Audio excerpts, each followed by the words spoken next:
ಸಾಮಾನ್ಯವಾಗಿ ಇವರಿಬ್ಬರು ಆಗಲೇ ಎಲ್ಲ ಸುಮಾರು ವಿಷಯಗಳನ್ನು ನಿಮಗೆ ತಿಳಿಸ್ಬಿಟ್ಟಿದ್ದಾರೆ. ಆದ್ದರಿಂದ ನಾನು ಜಾಸ್ತಿ ನಿಮಗೆ ಹೇಳೋಕ್ಕೋಗಲ್ಲ. ಇವತ್ತೆಲ್ಲ ಆಗಲೇ ನೀವು ರೇಷ್ಮೆ ಕೃಷಿನಲ್ಲಿ ತೊಡಗಿದ್ದೀರಾ ಅಥವಾ ರೇಷ್ಮೆ ಕೃಷಿನ ಮಾಡ್ತಾ ಇದ್ದೀರಾ ಅಂದರೆ ನಿಮ್ಮದು ಮುಖ್ಯ ಉದ್ದೇಶ ಏನು ಅಷ್ಟೇ. ಮುಖ್ಯ ಉದ್ದೇಶ, ಆ ಉದ್ದೇಶ ಈಡೇರಕ್ಕೆ ನೀವೇನೇನು ಮಾಡ್ತಾ ಇದ್ದೀರಾ, ಮಾಡ್ತಾ ಇರತಕ್ಕಂಥ ಚಟುವಟಿಕೆಗಳಲ್ಲಿ ಏನೋ ಅಲ್ಪ ಸ್ವಲ್ಪ ಏರುಪೇರು ಅಥವಾ ಅಲ್ಪ ಸ್ವಲ್ಪ ತಪ್ಪುಗಳನ್ನು ಮಾಡೋದ್ರಿಂದ ಅದೆಲ್ಲಿ ಎಫೆಕ್ಟ್ ಆಗುತ್ತೆ, ಇಷ್ಟು ಮಾತ್ರ ಈ ಒಂದು ಏನು ಹೇಳ್ತೀವಿ, ಒಂದು ರೂಪರೇಷೆನ ಮಾತ್ರ ಹೇಳ್ತೀನಿ. ಇನ್ನು ಪರ್ಟಿಕ್ಯುಲರ್ ಆಗಿ ನಿಮ್ಗೆ ಏನಾದರೂ ಸಮಸ್ಯೆಗಳಿದ್ದಾಗ ನಾವು ನಮ್ಮ ಫೋನ್ ನಂಬರ್ ಕೊಟ್ಟಿರ್ತೀನಿ, ಅಥವಾ ಇಲ್ಲಿ ಟೈಮ್ ಇದ್ದರೆ ಇಲ್ಲಿ ಅದನ್ನು ಪ್ರಸ್ತಾಪ ಮಾಡಿ ನೀವು ಅದನ್ನು ಬಗೆಹರಿಸ್ಕೊಳ್ಬೋದು. ಇವತ್ತೆಲ್ಲ ನೀವು ರೇಷ್ಮೆ ಕೃಷಿ ಮಾಡ್ತಾ ಇದ್ದೀರಾ ಅಂದರೆ ನಿಮ್ಮ ಮುಖ್ಯ ಉದ್ದೇಶ ಇದ್ದರೆ ಕಡಿಮೆ ಖರ್ಚಿನಲ್ಲಿ ಉತ್ತಮವಾದಂತಹ ಗುಣಮಟ್ಟ ಇರತಕ್ಕಂಥ ಗೂಡನ್ನು ಉತ್ಪಾದನೆ ಅಷ್ಟೇ ಅಲ್ವಾ. ಈ ಒಂದು ಉತ್ಪಾದನೆ ಅಂದರೆ ಒಂದು 100 ಮೊಟ್ಟೆಗೆ ಒಂದು 60ರಿಂದ 70 kgಯಷ್ಟು ಉತ್ಪಾದನೆ ಆಗ್ತದೆ ಅಲ್ವಾ. ಆಮೇಲೆ ನೀವು ಉತ್ಪಾದನೆ ಮಾಡಿದಂತಹ ಗೂಡು ಗುಣಮಟ್ಟ ಇದೆ. ಆಮೇಲೆ ಮೂರನೇದು, ಏನು ಈ ಗುಣಮಟ್ಟದ ಗೂಡನ್ನು ಉತ್ಪಾದನೆ ಮಾಡ್ತೀರಾ ಅದು ಖರ್ಚು ಕಡಿಮೆ ಇದೆ ಅಲ್ವಾ. ಈಗ ಈ ಮೂರನ್ನು ನೋಡಿದಾಗ ಒಂದು ಉತ್ಪಾದನೆ ಮಾಡೋಣ. ಈಗ ಗೂಡಿನ ನಾವು ಇಳುವರಿ ಎಲ್ಲ ಜಾಸ್ತಿ ಮಾಡಬೇಕು. ಈಗ ಉತ್ಪಾದನೆ ಜಾಸ್ತಿ ಮಾಡೋಕ್ಕೆ ಅವರಾಗಲೇ ಹೇಳಿದಕ್ಕೆ 2 ವಿಧ. ಒಂದು, ಇವತ್ತು 1 ಎಕರೆ ಮಲ್ಬರಿ ಇರ್ತಕ್ಕಂಥ ರೈತರಿಗೆ 1 ಎಕರೆ ಹಾಕ್ಕೊಳಪ್ಪ ಅಂತ ಹೇಳಿದ್ರೆ ಅವ್ನು ಇನ್ನೊಂದು ವರ್ಷಕ್ಕೆ ಒಂದು 900 kgಯಷ್ಟು ಅಥವಾ 1000 kgಯಷ್ಟು ಗೂಡನ್ನು ಜಾಸ್ತಿ ಮಾಡ್ತಾರೆ. ಅದು ಒಂದು ವಿಧ. ಇನ್ನೊಂದು ವಿಧ, ನೀನು ಇವತ್ತು 100 ಮೊಟ್ಟೆ ತೊಗೊಂಬಂದರೆ ಒಂದು 60 kg ಬೆಳೀತಾ ಇದೆಯಪ್ಪ ಗೂಡು, ಅದನ್ನು 100 ಮೊಟ್ಟೆಗೆ ಒಂದು 70 kg ಮಾಡು.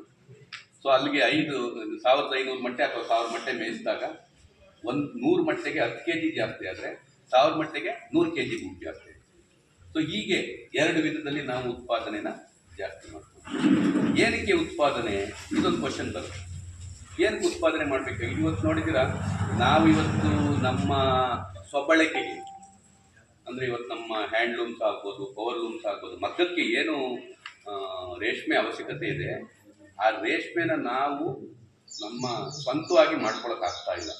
ಶಾರ್ಟೇಜ್ ಬರ್ತಾ ಇದೆ. ನಮ್ಮ ಉತ್ಪಾದನೆಗೂ ಮತ್ತು ನಮ್ಮ ಅವಶ್ಯಕತೆಗೂ ವ್ಯತ್ಯಾಸ ಇದೆ, ಗ್ಯಾಪ್ ಇದೆ. ಆ ಗ್ಯಾಪನ್ನು ನಾವು ಹೊರಗಡೆಯಿಂದ ಚೈನಾದಿಂದ ಸಿಲ್ಕನ್ನು ಇಂಪೋರ್ಟ್ ಮಾಡಿಕೊಂಡು ಅದನ್ನು ನೀಗಿಸ್ಕೊಳ್ತಾ ಇದ್ದೀವಿ. ಒಂದು ಅಂದರೆ ನಮ್ಮ ಸ್ವಬಳಕೆಗೆ ಎಷ್ಟು ಕಚ್ಚಾ ರೇಷ್ಮೆ ಬೇಕೋ ಅಷ್ಟನ್ನು ನಾವೇ ಉತ್ಪಾದನೆ ಮಾಡಿಕೊಳ್ಬೇಕು ಅಂತ. 2, ನಿಮಗೆ ಗೊತ್ತಿದೆಯೋ ಇಲ್ವೋ, ಈಗ China is the first country, world ರಾಷ್ಟ್ರ, ಪ್ರಪಂಚದ ಕಚ್ಚಾ ರೇಷ್ಮೆ ಉತ್ಪಾದನೆಯಲ್ಲಿ ಚೈನಾ ಅವರು 150 ಮೆಟ್ರಿಕ್ ಟನ್ ಪ್ರತಿ ವರ್ಷಕ್ಕೆ ಕಚ್ಚಾ ರೇಷ್ಮೆ ಉತ್ಪಾದನೆ ಮಾಡ್ತಿದ್ರು. ಎಷ್ಟು? 150,000 ಮೆಟ್ರಿಕ್ ಟನ್.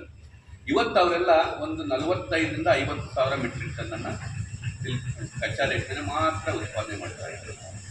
ಸೊ ನಾವೇನಾಗ್ತೀವಿ, ದಿನೇ ಒರೇ ವರ್ಷ ನಮ್ದು ಏನಾಗ್ತಾ ಇದೆ, ನಾವು ಸೆಕೆಂಡ್ ಪ್ಲೇಸಲ್ಲಿ ಇದ್ದೀವಿ. ನಾವು ದಿನೇ ನಮ್ಮ ಕಚ್ಚಾ ರೇಷ್ಮೆ ಉತ್ಪಾದನೆ ಜಾಸ್ತಿ ಆಗ್ತಾ ಇದೆ. ಇದರಿಂದ 2 ಅನುಕೂಲಗಳಿವೆ. ಮೊದಲು ಒಂದು, ನಾವಿನ್ನು 2030 ಒಳಗಡೆ ನಾವು ಚೈನಾನ ಬೀಟ್ ಮಾಡಿ ಈ ಪ್ರಪಂಚದ ಕಚ್ಚಾ ರೇಷ್ಮೆ ಉತ್ಪಾದನೆಯಲ್ಲಿ ಇಂಡಿಯಾ ಫಸ್ಟ್ ಆಗುತ್ತೆ. ಒಂದು. 2 ಅಂದರೆ, ಇವತ್ತು ಬೇರೆ ದೇಶಗಳಿಗೆ ಏನು ಕಚ್ಚಾ ರೇಷ್ಮೆ ಅವಶ್ಯಕತೆ ಇದೆ ಅದನ್ನೆಲ್ಲ ಪೂರೈಸ್ತಾ ಇರೋರು ಚೈನಾದವರು. ಯಾವಾಗ ಚೈನಾ ಪ್ರೊಡಕ್ಷನ್ ಕಡಿಮೆ ಆಗಲಿ, ಕಚ್ಚಾ ರೇಷ್ಮೆ ಕಡಿಮೆ ಆಗಲಿ, ಆವಾಗ ನಮ್ಮ ರೇಷ್ಮೆಗೆ ಈ ನಾವು ರಫ್ತು ಮಾಡೋಕ್ಕೆ ಅವಕಾಶಗಳು ಜಾಸ್ತಿ ಆಗುತ್ತೆ.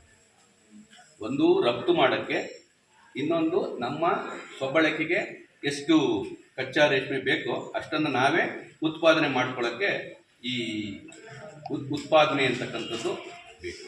ತದನಂತರ ಗುಣಮಟ್ಟಕ್ಕೆ ಹೋಗೋಣ. ಯಾಕೆ ನಮ್ಮದು ಗೂಡು ಗುಣಮಟ್ಟ ಇರಬೇಕು? ಇವತ್ತೆಲ್ಲ ಈ ಲೂಮ್ಸ್ಗಳು ಯಾರು ಜಾಸ್ತಿ ಕೈಮಗ್ಗ ಇಲ್ಲ. ಇವತ್ತೆಲ್ಲ ಈ ಪವರ್ ಲೂಮ್ಸ್ ಅಂದರೆ ಏನು ಹೇಳ್ತೀವಿ, ಪವರ್ ಲೂಮ್ಸ್ ಅಂದರೆ ವಿದ್ಯುತ್ ಚಾಲಿತ ಮಗ್ಗಗಳು, ಆಮೇಲೆ ಸ್ವಯಂ ವಿದ್ಯುತ್ ಚಾಲಿತ ಅಂದರೆ ಸೆಮಿ ಪವರ್ ಲೂಮ್ಸ್ಗಳು, ಈ ಥರ ಇದೆ. ಅಂದರೆ ಅಲ್ಲಿ ಕೆಲವು ಚಟುವಟಿಕೆಗಳನ್ನು ಆಟೋಮೆಟಿಕ್ ಆಗಿ ನಿರ್ವಹಿಸ್ತವೆ. ಆ ಕಡೆ ಏನಾಗುತ್ತೆ, ನಮ್ಮ ದಾರ ಕ್ವಾಲಿಟಿ ಇಲ್ಲದಲೇ ಇದ್ದರೆ, ಗುಣಮಟ್ಟ ಇಲ್ಲದಲೇ ಇದ್ದರೆ ಅಲ್ಲಿ ಅವರಿಗೆ ಕೆಲಸ ಆಗೋದಿಲ್ಲ. ಈ ಕಚ್ಚಾ ರೇಷ್ಮೆಯ ಗುಣಮಟ್ಟ ಕೈಮಗ್ಗಕ್ಕೆ ಮತ್ತು ಸ್ವಯಂಚಾಲಿತ ಇದಕ್ಕೆಲ್ಲ ತುಂಬ ಗುಣಮಟ್ಟ ಇರಬೇಕು. ಸ್ಪೆಷಲಿ ಈ ಥರ ಈ ವಾರ್ಕಿ ಯೂಸ್ ಮಾಡ್ತಾರಲ್ಲ, ಬಟ್ಟೆನಲ್ಲಿ ದಾರ ಹಿಂಗೆ ಯೂಸ್ ಮಾಡ್ತಾರಲ್ಲ, ಅದು ತುಂಬ ಗುಣಮಟ್ಟ ಇರಬೇಕು. ಆ ಗುಣಮಟ್ಟ ಇಲ್ಲದೇ ಇದ್ರೆ ಏನಾಗುತ್ತೆ, ಈ ಕಡೆಯಿಂದ ಜಟ್ಟಿಂಗ್ ಹೋಗಿ ಹೊಡೆದು ಏನಾಗುತ್ತೆ, ಅದು ಬ್ರೇಕ್ ಆಗುತ್ತೆ. ಸೊ ಈ ಗುಣಮಟ್ಟ ಇರತಕ್ಕಂಥ ಕಚ್ಚಾ ರೇಷ್ಮೆ ನಾವು ಮಾಡಬೇಕಂದ್ರೆ, ಈ ಕಚ್ಚಾ ರೇಷ್ಮೆ ಮಾಡಬೇಕಂದ್ರೆ ಏನು ಮುಖ್ಯವಾಗಿ ಗೂಡಬೇಕು ಅಲ್ವಾ? ಗೂಡೆ ಅಲ್ಲಿ ಕಚ್ಚಾ ಹೊಡೆದು ಆ ಗೂಡಿನ ಪ್ರಭಾವ ಎಷ್ಟಿದೆ ಅಂದರೆ, ಈ ಏನು ಕಚ್ಚಾ ರೇಷ್ಮೆ ಉತ್ಪಾದನೆ ಆಗುತ್ತೆ ಅದರ 80 ಭಾಗ, ಅದರ ಗುಣಮಟ್ಟದ 80 ಭಾಗ ನಿಮ್ಮ ಗೂಡಿನ ಗುಣಮಟ್ಟನೇ ಅವಲಂಬಿಸಿದೆ. ನಿಮ್ಮ ಗೂಡಿನ ಗುಣಮಟ್ಟ ಚೆನ್ನಾಗಿದೆ ಅಂತಂದ್ರೆ ಅದರಲ್ಲಿ ತೆಗೆದಂಥ ಕಚ್ಚಾ ರೇಷ್ಮೆ 80 ಭಾಗ ಚೆನ್ನಾಗಿದೆ ಅಂತ. ಇನ್ನೊಂದು 10 ಭಾಗ ಯಾರು ಅಲ್ಲಿ ಉಪಯೋಗಿಸ್ತಕ್ಕಂಥ ನೀರಿನ ಗುಣಮಟ್ಟ, ಆಮೇಲೆ ಅಲ್ಲಿ ಕೆಲಸಗಾರರು, ಅದ್ರ ಮೇಲೆ ಒಂದು 20%. ಅಂದ್ರೆ 80 ಭಾಗ ನಿಮ್ಮ ಕಚ್ಚಾ ರೇಷ್ಮೆಯ ಗುಣಮಟ್ಟ ನಿಮ್ಮ ಗುಣಮಟ್ಟದ ಗೂಡಿನ ಮೇಲೇನೆ ಅವಲಂಬಿತವಾಗಿರುತ್ತೆ. ಸೊ ಅದಕ್ಕೆ ನಿಮ್ಮ ಗೂಡು ಗುಣಮಟ್ಟ ಇರಬೇಕು. ಆಮೇಲೆ ಇನ್ನೊಂದೇನಪ್ಪ ಅಂತಂದ್ರೆ, ಇವತ್ತು ನಾಳೆ ನಾನು ಆಗಲೇ ಹೇಳಿದೆ, ಈ ಜಾಗತಿಕ ಮಾರುಕಟ್ಟೆಯಲ್ಲಿ ನಾವು ರೇಷ್ಮೆನ ರಫ್ತು ಮಾಡಬೇಕಾಗುತ್ತೆ ಮುಂದೆ. ಯಾವತ್ತು? ಯಾಕೆಂದರೆ ಚೈನಾ ಪ್ರೊಡಕ್ಷನ್ ಕಡಿಮೆ ಆಗುತ್ತೆ, ನಾವು ರಫ್ತು ಮಾಡಬೇಕಾಗುತ್ತೆ. ರಫ್ತು ಮಾಡಬೇಕಾದ್ರೆ ಸುಮ್ಮನೆ ನಾವೇನೇನು ಕಚ್ಚಾ ರೇಷ್ಮೆ ಉತ್ಪಾದನೆ ಮಾಡ್ತೀವೋ ಅವನ್ನೆಲ್ಲ ರಫ್ತು ಮಾಡೋಕ್ಕಾಗಲ್ಲ. ಯಾವುದಾದ್ರೂ ನಮ್ಮ ದೇಶದಿಂದ ಒಂದು ಹೊರ ದೇಶಕ್ಕೆ ನಿಮ್ಮ ಕಚ್ಚಾ ರೇಷ್ಮೆ ಹೋಗ್ಬೇಕಂತಂದ್ರೆ ಆ ಕಚ್ಚಾ ರೇಷ್ಮೆ ಅಂತಾರಾಷ್ಟ್ರೀಯ ಮಟ್ಟದಲ್ಲಿ ಗುಣಮಟ್ಟ ಇರಬೇಕು. 2A 3A 4A. ಈಗ ಚೈನಾದವರು 6A ಗ್ರೇಡ್ ಮಾಡ್ತಾ ಇದ್ದಾರೆ. ನಾವಿವ್ ಚೈನಾದಿಂದ ಏನು ತರಿಸ್ಕೊಳ್ತಾ ಇದ್ದೀವಿ ಅವೆಲ್ಲ 4A ಗ್ರೇಡ್ಗಿಂತ ಮೇಲಿರ್ತಕ್ಕಂಥದ್ದು. ಯಾಕೆಂದ್ರೆ ನಮ್ಗೆ ಅದು ಅವಶ್ಯಕತೆ ಇದೆ. ನಮ್ದು 2A to 3A ಬರ್ತಾ ಇದೆ ಈಗ ಬಯೋಟೈನ್ ಮಾಡೋದ್ರಿಂದ. ನೀವು ಮತ್ತೆ ಕ್ರಾಸ್ ಬ್ರೀಡ್ ಮಾಡಿದ್ರೆ ಅದು ನಾನ್ ಗ್ರೇಡಬಲ್. ಅಂತಾರಾಷ್ಟ್ರೀಯ ಮಟ್ಟದಲ್ಲಿ ನಾವು ಅದನ್ನ ಗ್ರೇಡ್ ಮಾಡಕ್ ಆಗಲ್ಲ. ಯಾವ್ದನ್ನ ಬೆಳೆನಾ ಬೆಳವಣಿಗೆ ಹೇಳ್ತೀನಿ ಯಾಕೆ ಅವ್ರದ್ದು ಕ್ವಾಲಿಟಿ ಬರುತ್ತೆ ಅಂತ. ಅದಕ್ಕೆ ಸುಮಾರು ಕಾರಣ ಇದಾವೆ. ಫಸ್ಟ್ ಕಾರಣ, ಅವ್ರು ವರ್ಷಕ್ಕೆ ಒಂದು 3 ಬೆಳೆ ಮಾಡ್ತಾರೆ. ಇನ್ನು ಯಾಕೆಂದ್ರೆ ಇನ್ನೊಂದು 6 ತಿಂಗಳು ಅಲ್ಲಿ ಏನು ಇಬ್ಬರೇಳೆನೇ ಬೆಳೆಯಲ್ಲ, ಚಿಗುರಲ್ಲ, ಟೆಂಪರೇಚರ್ ಕಡಿಮೆ ಆಗಿದೆ. ಸೊ ಅವಾಗ ಏನಾಗುತ್ತೆ, ಅವ್ರು ವರ್ಷದ ಒಂದು 6 ತಿಂಗಳು ಮಾಡಿ ಇನ್ನೊಂದು 6 ತಿಂಗಳು ಫ್ರೀ ಇರುತ್ತೆ. ಒಂದು ನೆಲನ ಯಾವತ್ತಾದ್ರೂ 6 ತಿಂಗಳು ಫ್ರೀ ಬಿಟ್ಬಿಡಿ. ಅದ್ರ ಈಗ ಏನ್ ಮಾಡ್ತಾ ಇದ್ವಿ, ನೀವು ದಿನ ಬಾವಿ ನೀರು ಎಳ್ದಂಗೆ ಎಳಿತಾ ಇದ್ದೀರಿ. ನೇರಳೆ ಬೆಳಿಬೇಕಂತಂದ್ರೆ ಭೂಮಿನಲ್ಲಿ ಇರ್ತಕ್ಕಂಥ ಸಾರನೆಲ್ಲ ಎಳಿತಾ ಇದ್ದೀರ, ತುಂಬ್ತಾ ಇಲ್ಲ. ಗೊತ್ತಾಯ್ತಾ? ಅಲ್ಲಿ 6 ತಿಂಗಳು ಅವ್ರು ಮಾಡ್ಲಿಲ್ಲ ಅಂತಂದ್ರೆ 6 ತಿಂಗಳು ನೀರು ಸೇರಿದ್ರೆ ಕಡಿಮೆ ಆಗೋಯ್ತಲ್ಲ ಬಾವಿನಲ್ಲಿ. ಅವಾಗ 6 ತಿಂಗಳು ಸ್ಟೋರ್ ಆಯ್ತಲ್ಲಿ, ಗುಣಮಟ್ಟ ಸ್ವಲ್ಪ ಬರುತ್ತೆ. ಎರಡನೇದು, ನಮ್ಮ ತರ ಈ ಕಾಟಾಚಾರಕ್ಕೆ ಯಾರು ಈ ರೇಷ್ಮೆ ಮಾಡೋದಿಲ್ಲ. ಅಲ್ಲಿ ಒಂದು ಊರಲ್ಲಿ ಮಾಡಿದ್ರೆ ಎಲ್ಲ ಒಂದೇ ಸರಿ ಬ್ರಷ್ ಮಾಡಬೇಕು. ಒಂದೇ ಸರಿ ಬ್ರಷ್ ಮಾಡಿದ್ಮೇಲೆ ಎಲ್ಲ ಒಂದೇ ಸರಿ ಗೂಡು ಮಾಡಬೇಕು. ಗೂಡೆಲ್ಲ ಒಬ್ಬನೇ ತಗೊಂಡು ಹೋಗೋದು. ಗೂಡು ತಗೊಂಡೋದ್ಮೇಲೆ ಅವ್ನು ಚಿಕ್ಕಿದ್ದೆಲ್ಲ ಗ್ರೀಲ್ ಮಾಡೋದಿಲ್ಲ, ಅವನು ಸ್ಟಾರ್ಟ್ ಮಾಡಿಬಿಡ್ತಾನೆ. ಒಳ್ಳೆ ಗೂಡು ಏನಿರುತ್ತೆ, ಗೂಡು ಅಂದರೆ ಯೂನಿಫಾರ್ಮ್ ಆಗಿರಬೇಕು. ಈಗ 100 kg ಗೂಡು ಬೆಳೆದ್ರೆ, ಇದು ಬಯಾಲಜಿಕಲ್ ಮೆಟೀರಿಯಲ್, 100 kg ಗೂಡಲ್ಲಿ ಒಂದು 50,000 ಗೂಡಿದ್ರೆ 50,000 ಗೂಡು ಒಂದೇ ಥರ ಇರಲ್ಲ. ಚೆನ್ನಾಗಿರೋದು ಇಟ್ಕೊಳ್ತಾನೆ ಅವನು. ಚೆನ್ನಾಗಿರೋದು ಮಾತ್ರ ಸಿಲ್ಕ್ ತೆಗಿತಾನೆ, ಡ್ರಿಲ್ ಮಾಡ್ತಾನೆ. ಇನ್ನು ಮಿಕ್ಕಿದ್ದು ಫ್ಲಾಟ್ ಸಿಲ್ಕ್ ಹೋಗ್ಬಿಡುತ್ತೆ. ಸುಮ್ಮನೆ ಈ ದಪ್ಪದು ಫರ್ನಿಶಿಂಗ್ಸು ಅದಕ್ಕೆ ಹೋಗುತ್ತಲ್ಲ, ಅದಕ್ಕೆ ರೀಲೇ ಮಾಡಲ್ಲ. ವಿಪತ್ತು ಅದಕ್ಕೆ ಬಿಸಾಕ್ತಾರೆ, ವಿಪತ್ತಿನ ಉಪಯೋಗಿಸ್ಕೊಳ್ತಾರೆ. ಇದನ್ನೆಲ್ಲ ಫ್ಲಾಟ್ ಸಿಲ್ಕ್, ಈ ಕಾಟನ್ ಮಾಡ್ತಾರಲ್ಲ, ಕಾಟನ್ ಸ್ಪಿನ್ ಮಾಡ್ತಾರಲ್ಲ, ಆ ಥರ ಮಾಡಬೇಕು. ಸೊ ಈ ಥರ ಒಂದು ಸಿಸ್ಟಮ್ ಇದೆ. ಆ ಸಿಸ್ಟಮ್ ಇಂದಾನೆ ಅವ್ರದ್ದು 4A to 6A ಗ್ರೇಡ್ ಬರ್ತಾ ಇದೆ. ಸೊ ನಮಗೆ ನಾವೇನು ಕೇಳ್ಬೋದು, ಯಾಕೆ ಚೀನಾದಿಂದ ತರಿಸ್ಕೊಳ್ತೀವಿ. ನೀವು ಇವತ್ತು ನೀವು ಪ್ರೊಡಕ್ಷನ್ ಜಾಸ್ತಿ ಮಾಡಿದ್ರು ಗುಣಮಟ್ಟ ಚೆನ್ನಾಗಿಲ್ಲ ಅಂತಂದ್ರೆ 2 ಏಟ್ ಆಗುತ್ತೆ ನಮಗೆ. ನಮ್ಮ ಇದು ವಿದ್ಯುತ್ ಚಾಲಿತ ಮಗ್ಗಗಳಿಗೆ ಬೇಕಾಗಿರ್ತಕ್ಕಂಥ ಗುಣಮಟ್ಟದ ಸಿಲ್ಕು ಸಿಗಲ್ಲ. ಒಂದು. ಎರಡನೇದು ನಾವು ಎಕ್ಸ್ಪೋರ್ಟ್ ಮಾಡೋಕ್ಕಾಗಲ್ಲ. ಸೊ ಗುಣಮಟ್ಟ ಅದಕ್ಕೆ ಬೇಕು. ಗುಣಮಟ್ಟದ ಕಚ್ಚಾ ರೇಷ್ಮೆ ಉತ್ಪಾದನೆ ಆಗ್ಬೇಕಂತಂದ್ರೆ ನೀವು ಇಲ್ಲಿ ಗೂಡಿನ ಗುಣಮಟ್ಟ ಚೆನ್ನಾಗಿರ್ಬೇಕು. ಗೂಡಿನ ಗುಣಮಟ್ಟನೇ ನಿಮ್ಮ 80% ಶೇಕಡ 80ರಷ್ಟು ನಿಮ್ಮ ಏನು ಕಚ್ಚಾ ರೇಷ್ಮೆಯ ಗುಣಮಟ್ಟನ ನಿರ್ಧರಿಸ. ಇದಕ್ಕೆ ಗುಣಮಟ್ಟ ಇರಬೇಕು ಅಂತ ಹೇಳೋದು. ಇನ್ನು ಮೂರನೇದು ವೆಚ್ಚ. ವೆಚ್ಚ ಕಡಿಮೆ ಆದರೆ ನಿಮಗೆಲ್ಲ ಗೊತ್ತಿದೆ. ಕಡಿಮೆ ಖರ್ಚಾದರೆ ಆದಾಯ ಜಾಸ್ತಿ. ಒಂದು.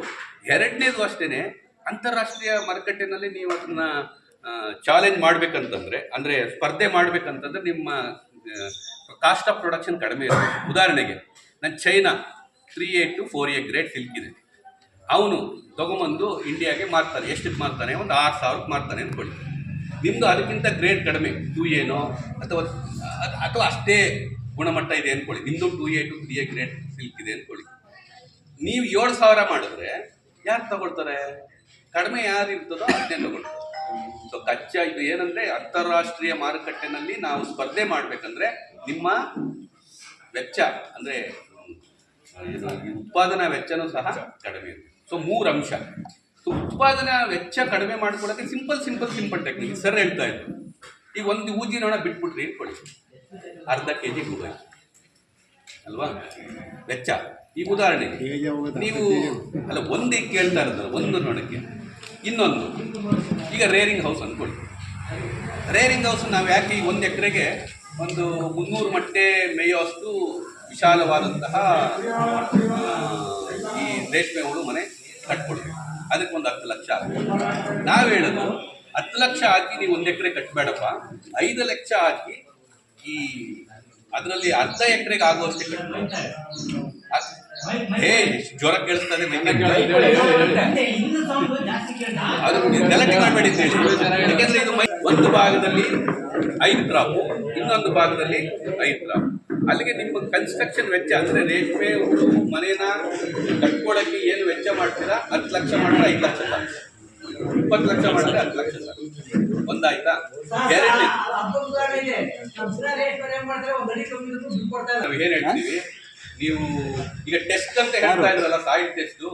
ಮೊದಲು ಸಾಯಿಲ್ ಟೆಸ್ಟ್ ಮೊದಲು ನೀವು ಯಾರು ಹೊಸದಾಗಿ ರೇಷ್ಮೆ ಹಾಕ್ತೀರಾ ಅವರು ನಿಮ್ಮ ಹಿಂದಿನ ಬೆಳೆ ಹಿಸ್ಟ್ರಿ ಬೇಕಾಗುತ್ತೆ. ಯಾರಾದರೂ ನೀವು ತರಕಾರಿನೋ ಕಾಟನ್ನೋ ಅಥವಾ ಇನ್ಯಾವುದೋ ಬೇರೆ ಬೆಳೆಗಳನ್ನು ಬೆಳ್ಕೊಂಡು ತುಂಬ ಔಷಧಿ ಹೊಡೆದಿದ್ರೆ ಆಮೇಲೆ ನೀವು ಅದರಲ್ಲಿ ಬೇಜಾರಾಗಿಬಿಟ್ಟು ಅದು ಕಿತ್ತಾಕ್ಬಿಟ್ಟು ನೀವು ಇಪ್ಪನೇಳೆ ಮಾಡಿದ್ರೆ ಅಲ್ಲಿ ಸಮಸ್ಯೆ ನಿಮ್ಗೆ ಖಂಡಿತ ಇದೆ. ಸೊ ಅದರಿಂದ ಈಗ ನಾವು ಸಾಯಿಲ್ ಟೆಸ್ಟ್ ಮಾಡಿದ್ರೆ ನಾವಿದನ್ನು ಹೇಳಲ್ಲ, ನಿಮ್ಮ ಸಾಯಿಲಲ್ಲಿ ಏನಾದರೂ ವಿಷಕಾರಿ ಅಂಶ ಇದೆಯಾ ಹೇಳಲ್ಲ.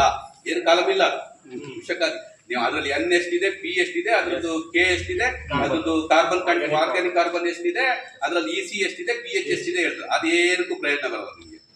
ಅದರಲ್ಲಿ ಏನಾದರೂ ವಿಷದ ಅಂಶ ಏನಾದರೂ ಅಡಗಿದ್ಯಾ ನಿಮ್ಮ ಭೂಮಿನಲ್ಲಿ ಅದನ್ನು ನೋಡಬೇಕಾಗುತ್ತೆ.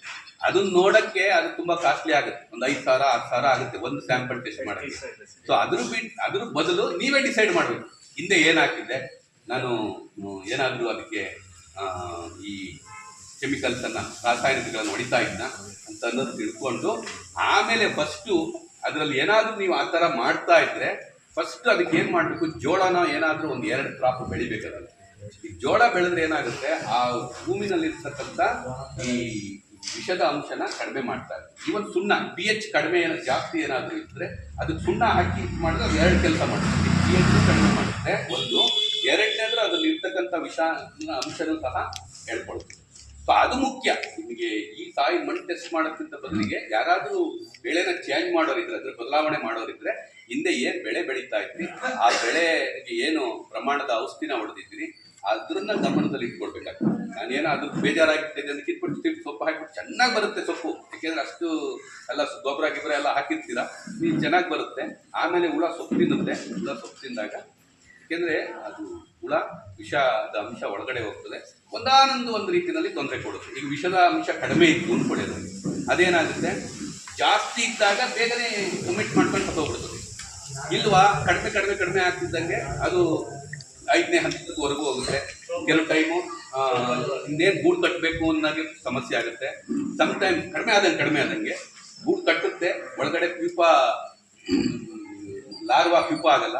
ಇನ್ನೂ ಕಡಿಮೆ ಆದಾಗ ಪ್ಯೂಪ ಆಗುತ್ತೆ, ಅದು ನೆಕ್ಸ್ಟ್ ಚಿಟ್ಟೆ ಆಗಲ್ಲ. ಈ ಹಂತ ಕಂಪ್ಲೀಟ್ ನಿಮ್ದು ಅದು ರೆಸಿಡಿಯಲ್ ಎಫೆಕ್ಟ್ ಹೋಗೋವರೆಗೂ ನಿಮಗೆ ಬೆಳೆಗಳು ಹೋಗ್ತಾನೇ ಇರ್ತವೆ ಅಲ್ವಾ. ಸೊ ಅದರಿಂದ ಅದನ್ನ ಮುಖ್ಯವಾಗಿ ಮಾಡಿ.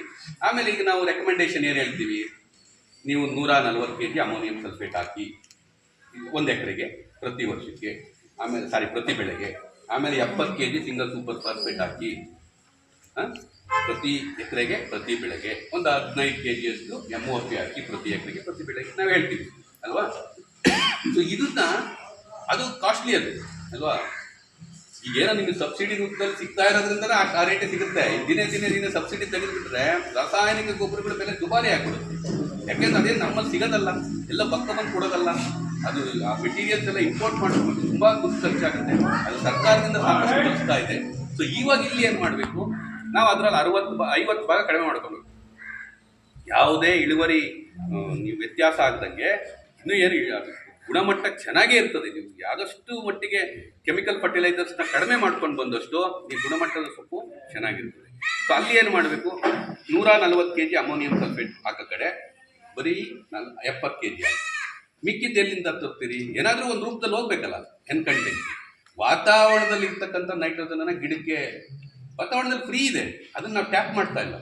ಸೊ ವರ್ಷಕ್ಕೆ 1-2 ಸರಿ ಗ್ರೀನ್ ನ್ಯೂಸ್ ಯಾವುದಾದ್ರೂ ಅದು ಈ ಡಯಂಚಿಯನೋ ಅಥವಾ ಸನ್ನಿಹೆಂಪೋ ಅದಿಲ್ಲ ಅಂದ್ರೆ ಉರುಳಿನೋ ಏನಾದರೂ ಬೆಳೆದ್ರೆ ಅದ್ರ ಗಂಟಲ್ಲಿ ಒಳಗಡೆ ಗಂಟಿರುತ್ತೆ, ಒಳಗಡೆ ಬೇರ್ ಕಿತ್ತು ನೋಡಿದ್ರೆ ನೀವು ಲೆಗ್ಯುಮಿನಸ್ ಪ್ಲಾಂಟ್ಸ್ ಅಂತ ಹೇಳ್ತೀವಿ. ಆ ಗಂಟೆ ಏನು ಮಾಡುತ್ತೆ, ಅಲ್ಲಿ ಬ್ಯಾಕ್ಟೀರಿಯಾ ವಾತಾವರಣದಲ್ಲಿ ಇರ್ತಕ್ಕಂಥ ನೈಟ್ರೋಜನನ್ನು ಎಳೆದು ಗಿಡಕ್ಕೆ ಫ್ರೀ ಅಲ್ವಾ. ಆಮೇಲೆ ಒಂದಾಯಿತು ಅಂದರೆ ವಾತಾವರಣದಲ್ಲಿರ್ತಕ್ಕಂಥ ಸಾರಜನಕನ ಹಿಡಿದು ಗಿಡಕ್ಕೆ ಕೊಡುತ್ತೆ. ಎರಡನೇ ಕೆಲಸ ಏನಪ್ಪ ಮಾಡುತ್ತೆ ಅಂದರೆ ಈ ಆರ್ಗ್ಯಾನಿಕ್ ಕಂಟೆಂಟ್ ಅಂತ ಒಂದು ಮಣ್ಣಲ್ಲಿ ಇರುತ್ತೆ. ಆರ್ಗ್ಯಾನಿಕ್ ಕಂಟೆಂಟ್ ಅಂದರೆ ಈ ಮಣ್ಣು ತಗಟ್ಟು ನೋಡು ಅಲ್ಲಲ್ಲಿ ಕಪ್ಪು ನಿಲ್ತದೆ, ಇಂಗಾಲ.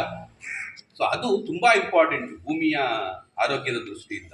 ಸೊ ನೀವು ಇದು ಮಾಡಿದಾಗ ಏನಾಗುತ್ತೆ, ಈಗ ಅಲ್ಲೇ ಉಳಿ ಆದಮೇಲೆ ಅಲ್ಲೇ ಬೀಳುತ್ತಲ್ವಾ, ಬಿದ್ದೇನಾಗುತ್ತದೋ ಕಳೀತದೆ, ಕೊಳೆಯಲ್ಲ, ಕಳೀತದೆ. ಕಳೆದ್ರೆ ಈಗ ಕಡ್ಡಿಯಲ್ಲಿ ಭೂಮಿನಲ್ಲಿ ಬಿದ್ದರೆ ಒಂದು 4-5 ದಿನ ಒಂದು ವಾರ ಬಿಟ್ಟು ನೋಡಿದೆಲ್ಲ ಕಪ್ಪಾಗಿರುತ್ತಲ್ಲ, ಅದೇ organic content. So organic content ಜಾಸ್ತಿ ಮಾಡಿ 2 ಕೆಲಸ ಮಾಡುತ್ತೆ ಇದು. ವರ್ಷಕ್ಕೆ 1 ಸಾಲಿನೋ 2 ದಿನ ಈ ಲೆಗ್ಯುಮಿನಸ್ ಪ್ಲಾಂಟ್ ಥರ ಬೆಳೆದ್ರೆ, ಲೆಗ್ಯುಮಿನಸ್ ಪ್ಲಾಂಟ್ ಒಂದು ಉರುಳಿ ಆಗ್ಬೋದು, ಅಳಸುಂಡೆ ಆಗ್ಬೋದು, ನಿಮ್ಗೆ ಸನ್ನೆಹೆಂಪು ಆಗ್ಬೋದು, ಅಥವಾ ಡಯಂಚಿ ಆಗ್ಬೋದು, ಯಾವುದಾದ್ರೂ ವರ್ಷಕ್ಕೆ 1-2 ಸರಿ ಬೆಳೆದಾಗ ಅದು 2 ಕೆಲಸ ಮಾಡುತ್ತೆ. ಒಂದು, ಫ್ರೀ ನೈಟ್ರೋಜನ್ ಒದಗಿಸುತ್ತೆ.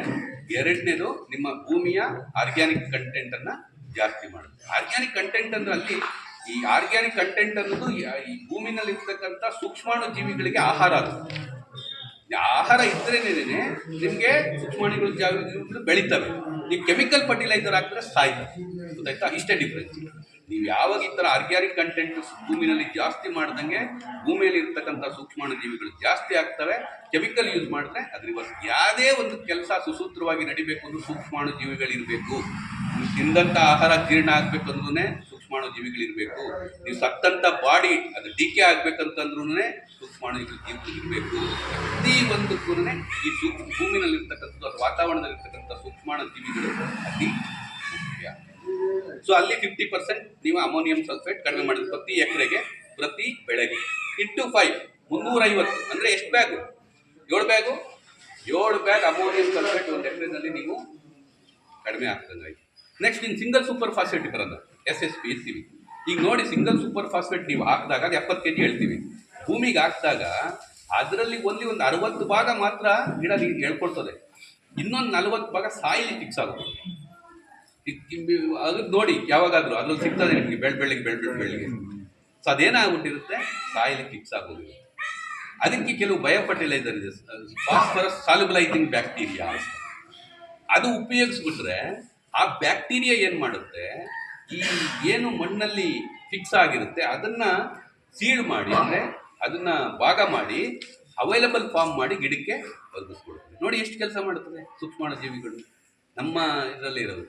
ಅಂಥವನು ಇನ್ನು single super phosphate muriate of potash ಬಗ್ಗೆ ಯಾರು ತಲೆ ಕೆಡಿಸ್ಕೊಳಕ್ಕೆ ಹೋಗಬೇಡಿ. ಅದು ಹಾರ್ಡ್ಲಿ ಇವೆಲ್ಲ ನಿಮ್ಮ ಸಾಯಿಲೆಲ್ಲ ಫಾಸ್ಫರಸ್ ಪೊಟ್ಯಾಶ್ ರಿಚ್ ಸಾಯಿಲೇ ಇರ್ತವೆ. ಒಂದು 15 kg ಮ್ಯಾಕ್ಸಿಮಮ್ ಹೇಳ್ತೀವಿ ನಾವು, ಮ್ಯಾಕ್ಸಿಮಮ್ ಅಷ್ಟೇ ಹೇಳ್ತೀವಿ, ಒಂದು 10 ರಿಂದ 15 kg. ಅದ್ರ ಬಗ್ಗೆ ಬೇಡ. ನೋಡಿ ರಾಸಾಯನಿಕ ಗೊಬ್ಬರದಲ್ಲಿ ಎಷ್ಟು ದುಡ್ಡು ಕಡಿಮೆ ಆಯಿತು. ಆಮೇಲೆ ಒಂದೇ ಒಂದು ನೆಕ್ಸ್ಟ್ ಈಗ ಏನಂದರೆ, ಈಗ ಈ ಗೂಡು ಅಂತಕ್ಕಂಥದ್ದು 2 ಪ್ರೋಟೀನ್ ರೀ. ಒಂದು ಫೈಬ್ರಾಯಿನ್ ದಾರದ ರೂಪದಲ್ಲಿ ಇರ್ತದೆ, ಇನ್ನೊಂದು ಗಮ್ಮು. 2 ಪ್ರೋಟೀನೇ. ಎಲ್ಲಿಂದ ಬರುತ್ತೆ ಸಿಲ್ಕೋನ್ ಪ್ರೋಟೀನು ಗೂಡು ಕಟ್ಟಕ್ಕೆ? ಸೊಪ್ಪಿಂದನೇ ಬರ್ಬೇಕು ತಾನೆ. ನಾವೇನು ಟಾನಿಕ್ ಕೊಡಲ್ಲ ಅಥವಾ ಎನ್ರಿಚ್ ಮಾಡಿ ಪ್ರೋಟೀನ್ ಇಂಜೆಕ್ಟ್ ಮಾಡೋದಿಲ್ಲ. ಎಲ್ಲಿಂದ ಬರಬೇಕು? ಸೊಪ್ಪಿಂದನೇ ಬರಬೇಕು. ಇದು ಹುಳ ಇಷ್ಟೇ ಕೆಲಸ ಮಾಡುತ್ತೆ, ನಿಮ್ಮ ಪ್ಲಾಂಟ್ ಪ್ರೋಟೀನ್ ತಿನ್ನುತ್ತೆ, ಸಿಲ್ಕ್ ಪ್ರೋಟೀನ್ ಆಗಿ ಗೂಡು ಕೊಡುತ್ತೆ, ಇಷ್ಟೇ ಮಾಡೋದು. ಲಿಟ್ರಲಿ ಹೇಳ್ಬೇಕಂದ್ರೆ ತನ್ನ ಜೀವಿತಾವಧಿ ಕಾಲದಲ್ಲಿ ಒಂದು ಹುಳು ಎಷ್ಟು ಸೊಪ್ಪು ತಿಂದಿರುತ್ತೆ, ಆ ಸೊಪ್ಪಿನಲ್ಲಿ ಎಷ್ಟು ಪ್ರೋಟೀನ್ ಅಂಶ ಇರುತ್ತೆ, ಅದರಲ್ಲಿ 60 ಭಾಗ ಗೂಡಾಗುತ್ತೆ. ಸೊ ನಮ್ಮ ಉದ್ದೇಶ ಏನು, ಸಾಧ್ಯವಾದಷ್ಟು ಮಟ್ಟಿಗೆ ಎಷ್ಟು ಹುಳ ಸೊಪ್ಪು ತಿನ್ನುತ್ತೋ ಅಷ್ಟು ತಿನ್ನಿಸ್ಬೇಕು, ವಾಪಸ್ ಬರುತ್ತಲ್ಲ 80-60 ಭಾಗ. ಸೊ ಹೆಂಗೆ ಫಸ್ಟ್ ನಾವು ಐಡೆಂಟಿಫೈ ಮಾಡಬೇಕು ಯಾವಾಗ ಅತಿ ಹೆಚ್ಚು ಸೊಪ್ಪನ್ನು ತಿಂತದಿಲ್ಲ. ಯಾವಾಗ ತಿಂತದೆ? 5ನೇ ಹಂತದಲ್ಲೇ ತಿಂತದ್ರಿ. 80 ಭಾಗ ತನ್ನ ಜೀವಿತಾವಧಿ ಕಾಲದಲ್ಲಿ ಸೊಪ್ಪನ್ನು ಯಾವಾಗ ತಿಂತದೆ ಅದು 5ನೇ ಹಂತದಲ್ಲೇ ತಿಂತದೆ. ಸೊ 5ನೇ ಹಂತದಲ್ಲೂ ಸಹ ಮೊದಲೇ 2 days ಜಾಸ್ತಿ ತಿನ್ನಲ್ಲ, ಮತ್ತೆ ಇನ್ನೇನು ಸ್ಪಿನ್ ಮಾಡ್ತೀನಿ ಇನ್ನಂಗೂ ಜಾಸ್ತಿ ತಿನ್ನಲ್ಲ.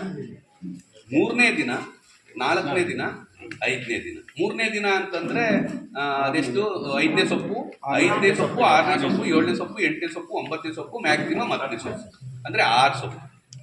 6 ಸೊಪ್ಪು. ಈ 3 ದಿನ ಏನು ಮಾಡ್ಬೇಕು ನೀವು? ನಾವೀಗ ಏನು ಹೇಳ್ತೀವಿ, ಬೆಳಗ್ಗೆ ಒಂದು ಸೊಪ್ಪು ಕೊಡಪ್ಪ, ಎಷ್ಟು ಬೇಗ ಸಾಧ್ಯವಾಗುತ್ತೋ ಅಷ್ಟು ಬೇಗ, ಸಾಯಂಕಾಲ ಎಷ್ಟು ಲೇಟ್ ಆಗುತ್ತೋ ಅಷ್ಟು ಲೇಟಾಗಿ ಒಂದು ಸೊಪ್ಪು ಕೊಡು ಅಂತ ಹೇಳ್ತೀವಿ ಅಲ್ವಾ? ಬೆಳಗ್ಗೆ ಸೊಪ್ಪು ಕೊಡ್ತೀರಾ, ಒಂದು 2-3 ಗಂಟೆ ಇಟ್ಕೊಳ್ಳಿ, 11 ಗಂಟೆಗೆ ಹೋಗಿ ಎಲ್ಲೆಲ್ಲಿ ಸೊಪ್ಪು ತಿಂದಿರುತ್ತೋ ಅಲ್ಲಲ್ಲಿ ಹೇಳ್ತೀವಿ. ಅದನ್ನ ಪ್ಯಾಚ್ ಫೀಡಿಂಗ್ ಅಂತ ಹೇಳ್ತೀವಿ ನಾವು. ಅದೇ ರೀತಿ ಸಾಯಂಕಾಲ 6 ಗಂಟೆಗೆ ಕೊಡ್ತೀವಿ. ಊಟ ಮಾಡ್ಕೊಂಡೋಗಿ ಇನ್ನೊಂದು ಸರಿ ನೋಡಿ, ಎಲ್ಲೆಲ್ಲಿ ತಿಂದಿರುತ್ತೋ ಅಲ್ಲಿ ತಿಂತೀವಿ. ಒಂದು 3 ದಿನಕ್ಕೆ ಒಂದು 200 kg ಸೊಪ್ಪನ್ನು ಜಾಸ್ತಿ ತಿನ್ನಿಸ್ಬೋದಾ? 200 kg ಸೊಪ್ಪು ತಿನ್ನಿಸಿದ್ರೆ ನಿಮಗೆ 8 kg ಗೂಡು ಜಾಸ್ತಿ ಬರುತ್ತೆ. ಎಷ್ಟು? 8 kg. 25 kg ಸೊಪ್ಪು ನಿಂದ 1 kg ಗೂಡಾಗ್ತದೆ. ಸೊ ನೀವೇನಾದ್ರೂ 25 kg ಸೊಪ್ಪನ್ನು ಜಾಸ್ತಿ ತಿನ್ನಿಸಿದ್ರೆ ನಿಮಗೆ 1 kg ಗೂಡು ಜಾಸ್ತಿ. ನೀವು 3 ದಿನ ಮಾಡಬೇಕಾಗಿರೋದೇನು ಮಹಾ ಕೆಲಸ ಇದೆ ಅಲ್ವಾ?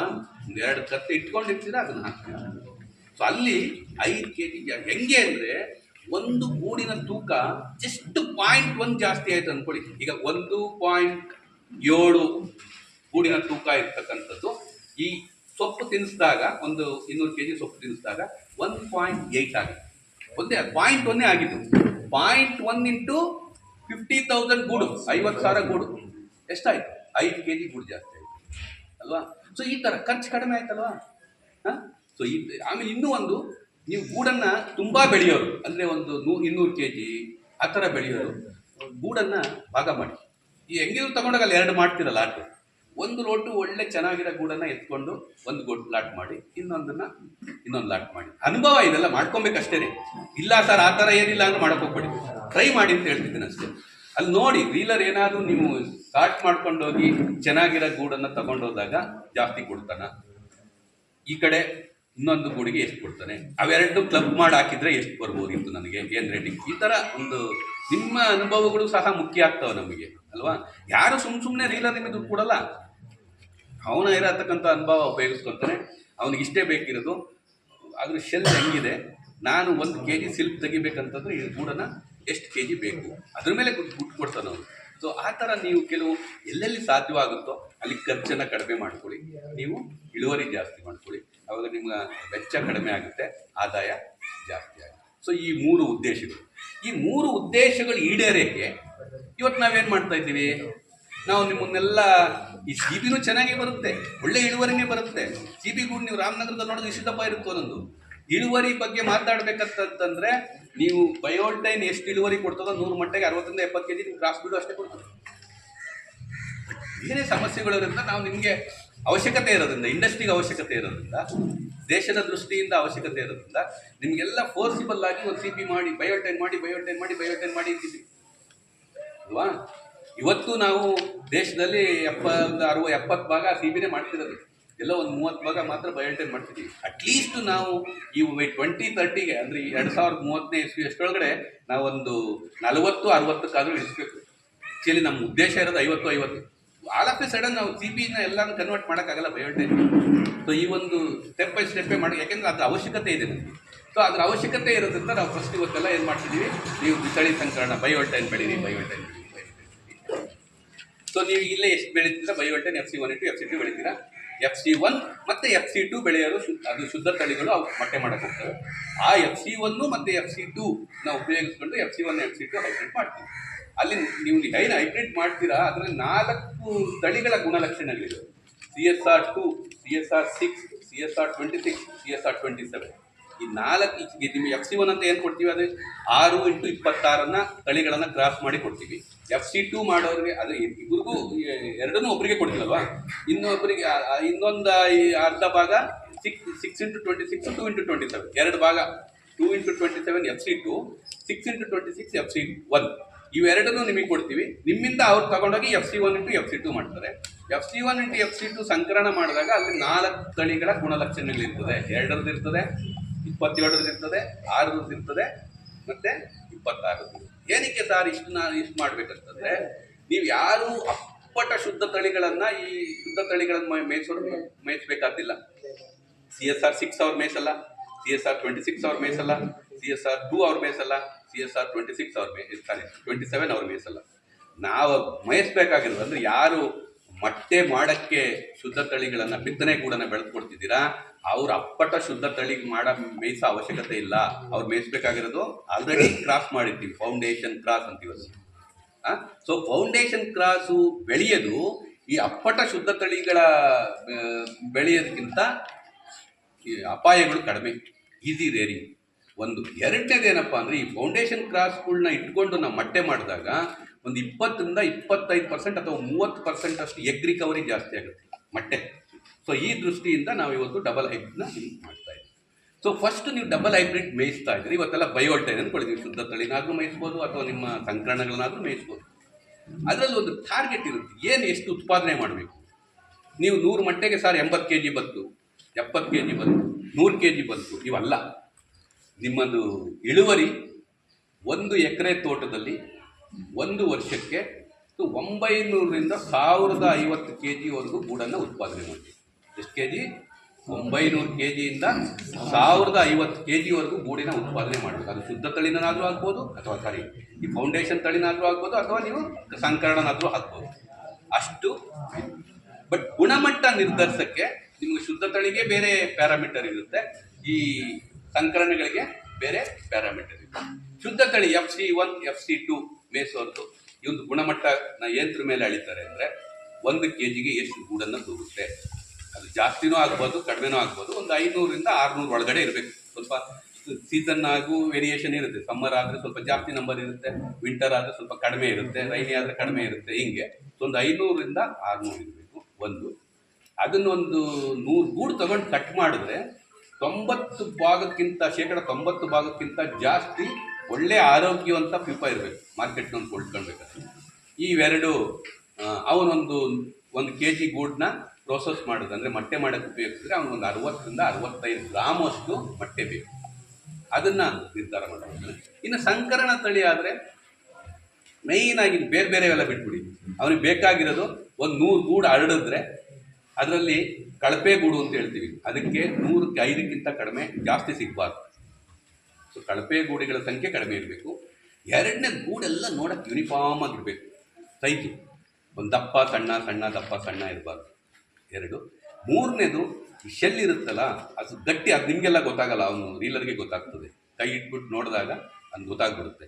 ಸೊ ಅಲ್ಲಿಗೆ ಅವನು 1 kg ಕಚ್ಚಾ ರೇಷ್ಮೆ ಉತ್ಪಾದನೆ ಮಾಡೋಕ್ಕೆ ಎಷ್ಟು ಗೂಡಿನ ಅವಶ್ಯಕತೆ ಇದೆ. 6 kgಗೆ ಬರುತ್ತಾ, 7 kg ಬರುತ್ತಾ ಏನು ಅಂತ ಅದನ್ನು ಅವನು ಅಸೆಸ್ ಮಾಡ್ತಾನೆ. ರೀಲಬಿಲಿಟಿ ಹೆಂಗೆ ಬರುತ್ತೆ ಇದರಲ್ಲಿ. ಈಗ ಮಳೆಗಾಲದಲ್ಲಾದರೆ ರೀಲಬಿಲಿಟಿ ಕಡಿಮೆ ಇರುತ್ತೆ, ಬೇಸಿಗೆಯಲ್ಲಿ ಮತ್ತು ನಿಮ್ಮ ಚಳಿಗಾಲದಲ್ಲಾದರೆ ರೀಲಬಿಲಿಟಿ ಚೆನ್ನಾಗಿ ಬರುತ್ತೆ. ಅಂದರೆ ರೀಲಬಿಲಿಟಿ ಅಂದರೆ ಒಂದು 100 ಗೂಡು ತಗೊಂಡ್ರೆ ಎಷ್ಟು ಗೂಡು ಕಂಪ್ಲೀಟ್ ಡೀಲ್ ಮಾಡ್ಬೋದು ಅಂತ. ಸೊ ಅದು ನಿಮ್ಮ ರೈನಿ ಸೀಸನಲ್ಲಿ ಮತ್ತು ರೈನಿ ಸೀಸನಲ್ಲಿ ಮಾತ್ರ ಅದು ನಿಮ್ಗೆ ತುಂಬ ಹ್ಯಾಂಪರ್ ಆಗುತ್ತೆ. ಅದಕ್ಕೆ ನಿಮ್ಗೆ ಯಾವಾಗಲೂ ಮಳೆಗಾಲದಲ್ಲಿ ತಗೊಂಡು ಬೆಳೆದಂಥ ಗೂಡು ಈ ರೀಲಿಂಗ್ ಹಾಕಿದಾಗ ರೇಟ್ ಕಡಿಮೆ. ಯಾಕೆಂದರೆ ಅವ್ರು ರೀಲಬಿಲಿಟಿ ಬರೋದಿಲ್ಲ. ರೀಲಬಿಲಿಟಿ ಏನಕ್ಕೆ ಬರಲ್ಲ ಅಂದರೆ high humidity, specially at the time of ನೀವು ಚಂದ್ರಿಕೆ ಹಾಕ್ತಿರಲ್ಲ, ಚಂದ್ರಿಕೆ ಹಾಕಿದ್ರೆ 3 ದಿನ ನೀರಿನಂಶ ಏನಾದರೂ ವಾತಾವರಣದಲ್ಲಿ ಜಾಸ್ತಿ ಇದ್ದರೆ ನಿಮ್ಗೆ ಆ ರೀಲಬಿಲಿಟಿ ಬರುತ್ತೆ. ಸೊ ಅದನ್ನು ಎಕ್ಸ್ಪ್ಲೈನ್ ಮಾಡ್ತೀನಿ ಆಮೇಲೆ ಸಮಯ ಇದ್ದರೆ. ಸೊ ಈಗ ಇಷ್ಟು ನಾವು ಇವತ್ತೆಲ್ಲ ಬಯೋಲ್ಟೈನ್ ಮಾಡ್ತಿದ್ದೀವಿ ಅಂದರೆ, ಫಸ್ಟು ಬಯೋಲ್ಟೈನ್ ಮಾಡಕ್ಕೆ ಏನು ಬೇಕು ಫಸ್ಟ್ ನಮಗೆ ಬೇಕು. ಸಿಟಿ ಹುಡುಗಿ ಸುಮ್ಮನೆ ಮದುವೆ ಮಾಡ್ಕೊಂಬಂದ್ಬಿಟ್ರೆ ಆಗುತ್ತಾ? ಸಿಟಿ ಹುಡುಗಿಗೆ ಏನು ಅವಶ್ಯಕತೆ ಇದೆ ಅದನ್ನ ಇಲ್ಲಿ ಒದಗಿಸ್ಬೇಕು. ನೀವು ಟಾಯ್ಲೆಟ್ ಇರಬೇಕು, ತಮಗೆ ತಗೊಂಡು ಆಚೆ ಹೋಗಿದ್ರೆ ಹೋಗ್ತಾರಾ? ಹೋಗಲ್ಲ. ಸೊ ಹಿಂಗೆ ಇವರೆಲ್ಲ ಫಾರಿನರ್ಸ್. ಫಸ್ಟ್ ನೀವು ತಿಳ್ಕೊಳ್ಳಿ, ಇವು ಏನು ಬಯೋಲ್ಟೈನ್ ಅಂತ ಮಾಡ್ತಿದ್ದೀರಾ ಇವೆಲ್ಲ ಫಾರಿನಿಂದ ತೊಗೊಂಬಂದವು.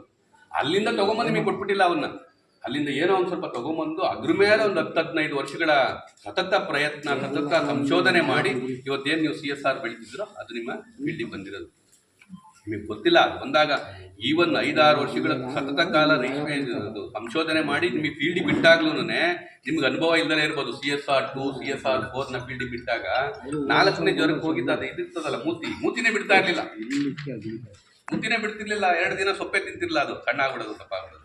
ಸೊ ಈ ಥರ ಸಮಸ್ಯೆಗಳೆಲ್ಲ ಬಂದು ಅದು ನಮ್ಮ ವಾತಾವರಣಕ್ಕೆ ಒಪ್ಕೊಳ್ಬೇಕಾದ್ರೆ 20 ವರ್ಷ 30 ವರ್ಷ ಆಯ್ತು. ಗೊತ್ತಾಯ್ತಾ? ಸೊ ಫಸ್ಟ್ ಅದ್ರ ಗುಣಲಕ್ಷಣ ತಿಳ್ಕೊಬೇಕು. ಒಂದು, ನಾನು ಆಗಲೇ ಹೇಳಿದಾಗೆ ಅವೆಲ್ಲ ಫಾರಿನರ್ಸ್. ಅದಕ್ಕೆ ಅಡ್ವಾಂಟೇಜ್ ಏನು, ಡಿಸ್ಅಡ್ವಾಂಟೇಜ್ ಏನು ನೋಡ್ಕೋಬೇಕು. ಅಡ್ವಾಂಟೇಜ್ ಏನು, ಅನುಕೂಲಗಳೇನು? ನಿಮ್ಗೆ ಒಳ್ಳೆ ಇಳುವರಿ ಕೊಡುತ್ತೆ.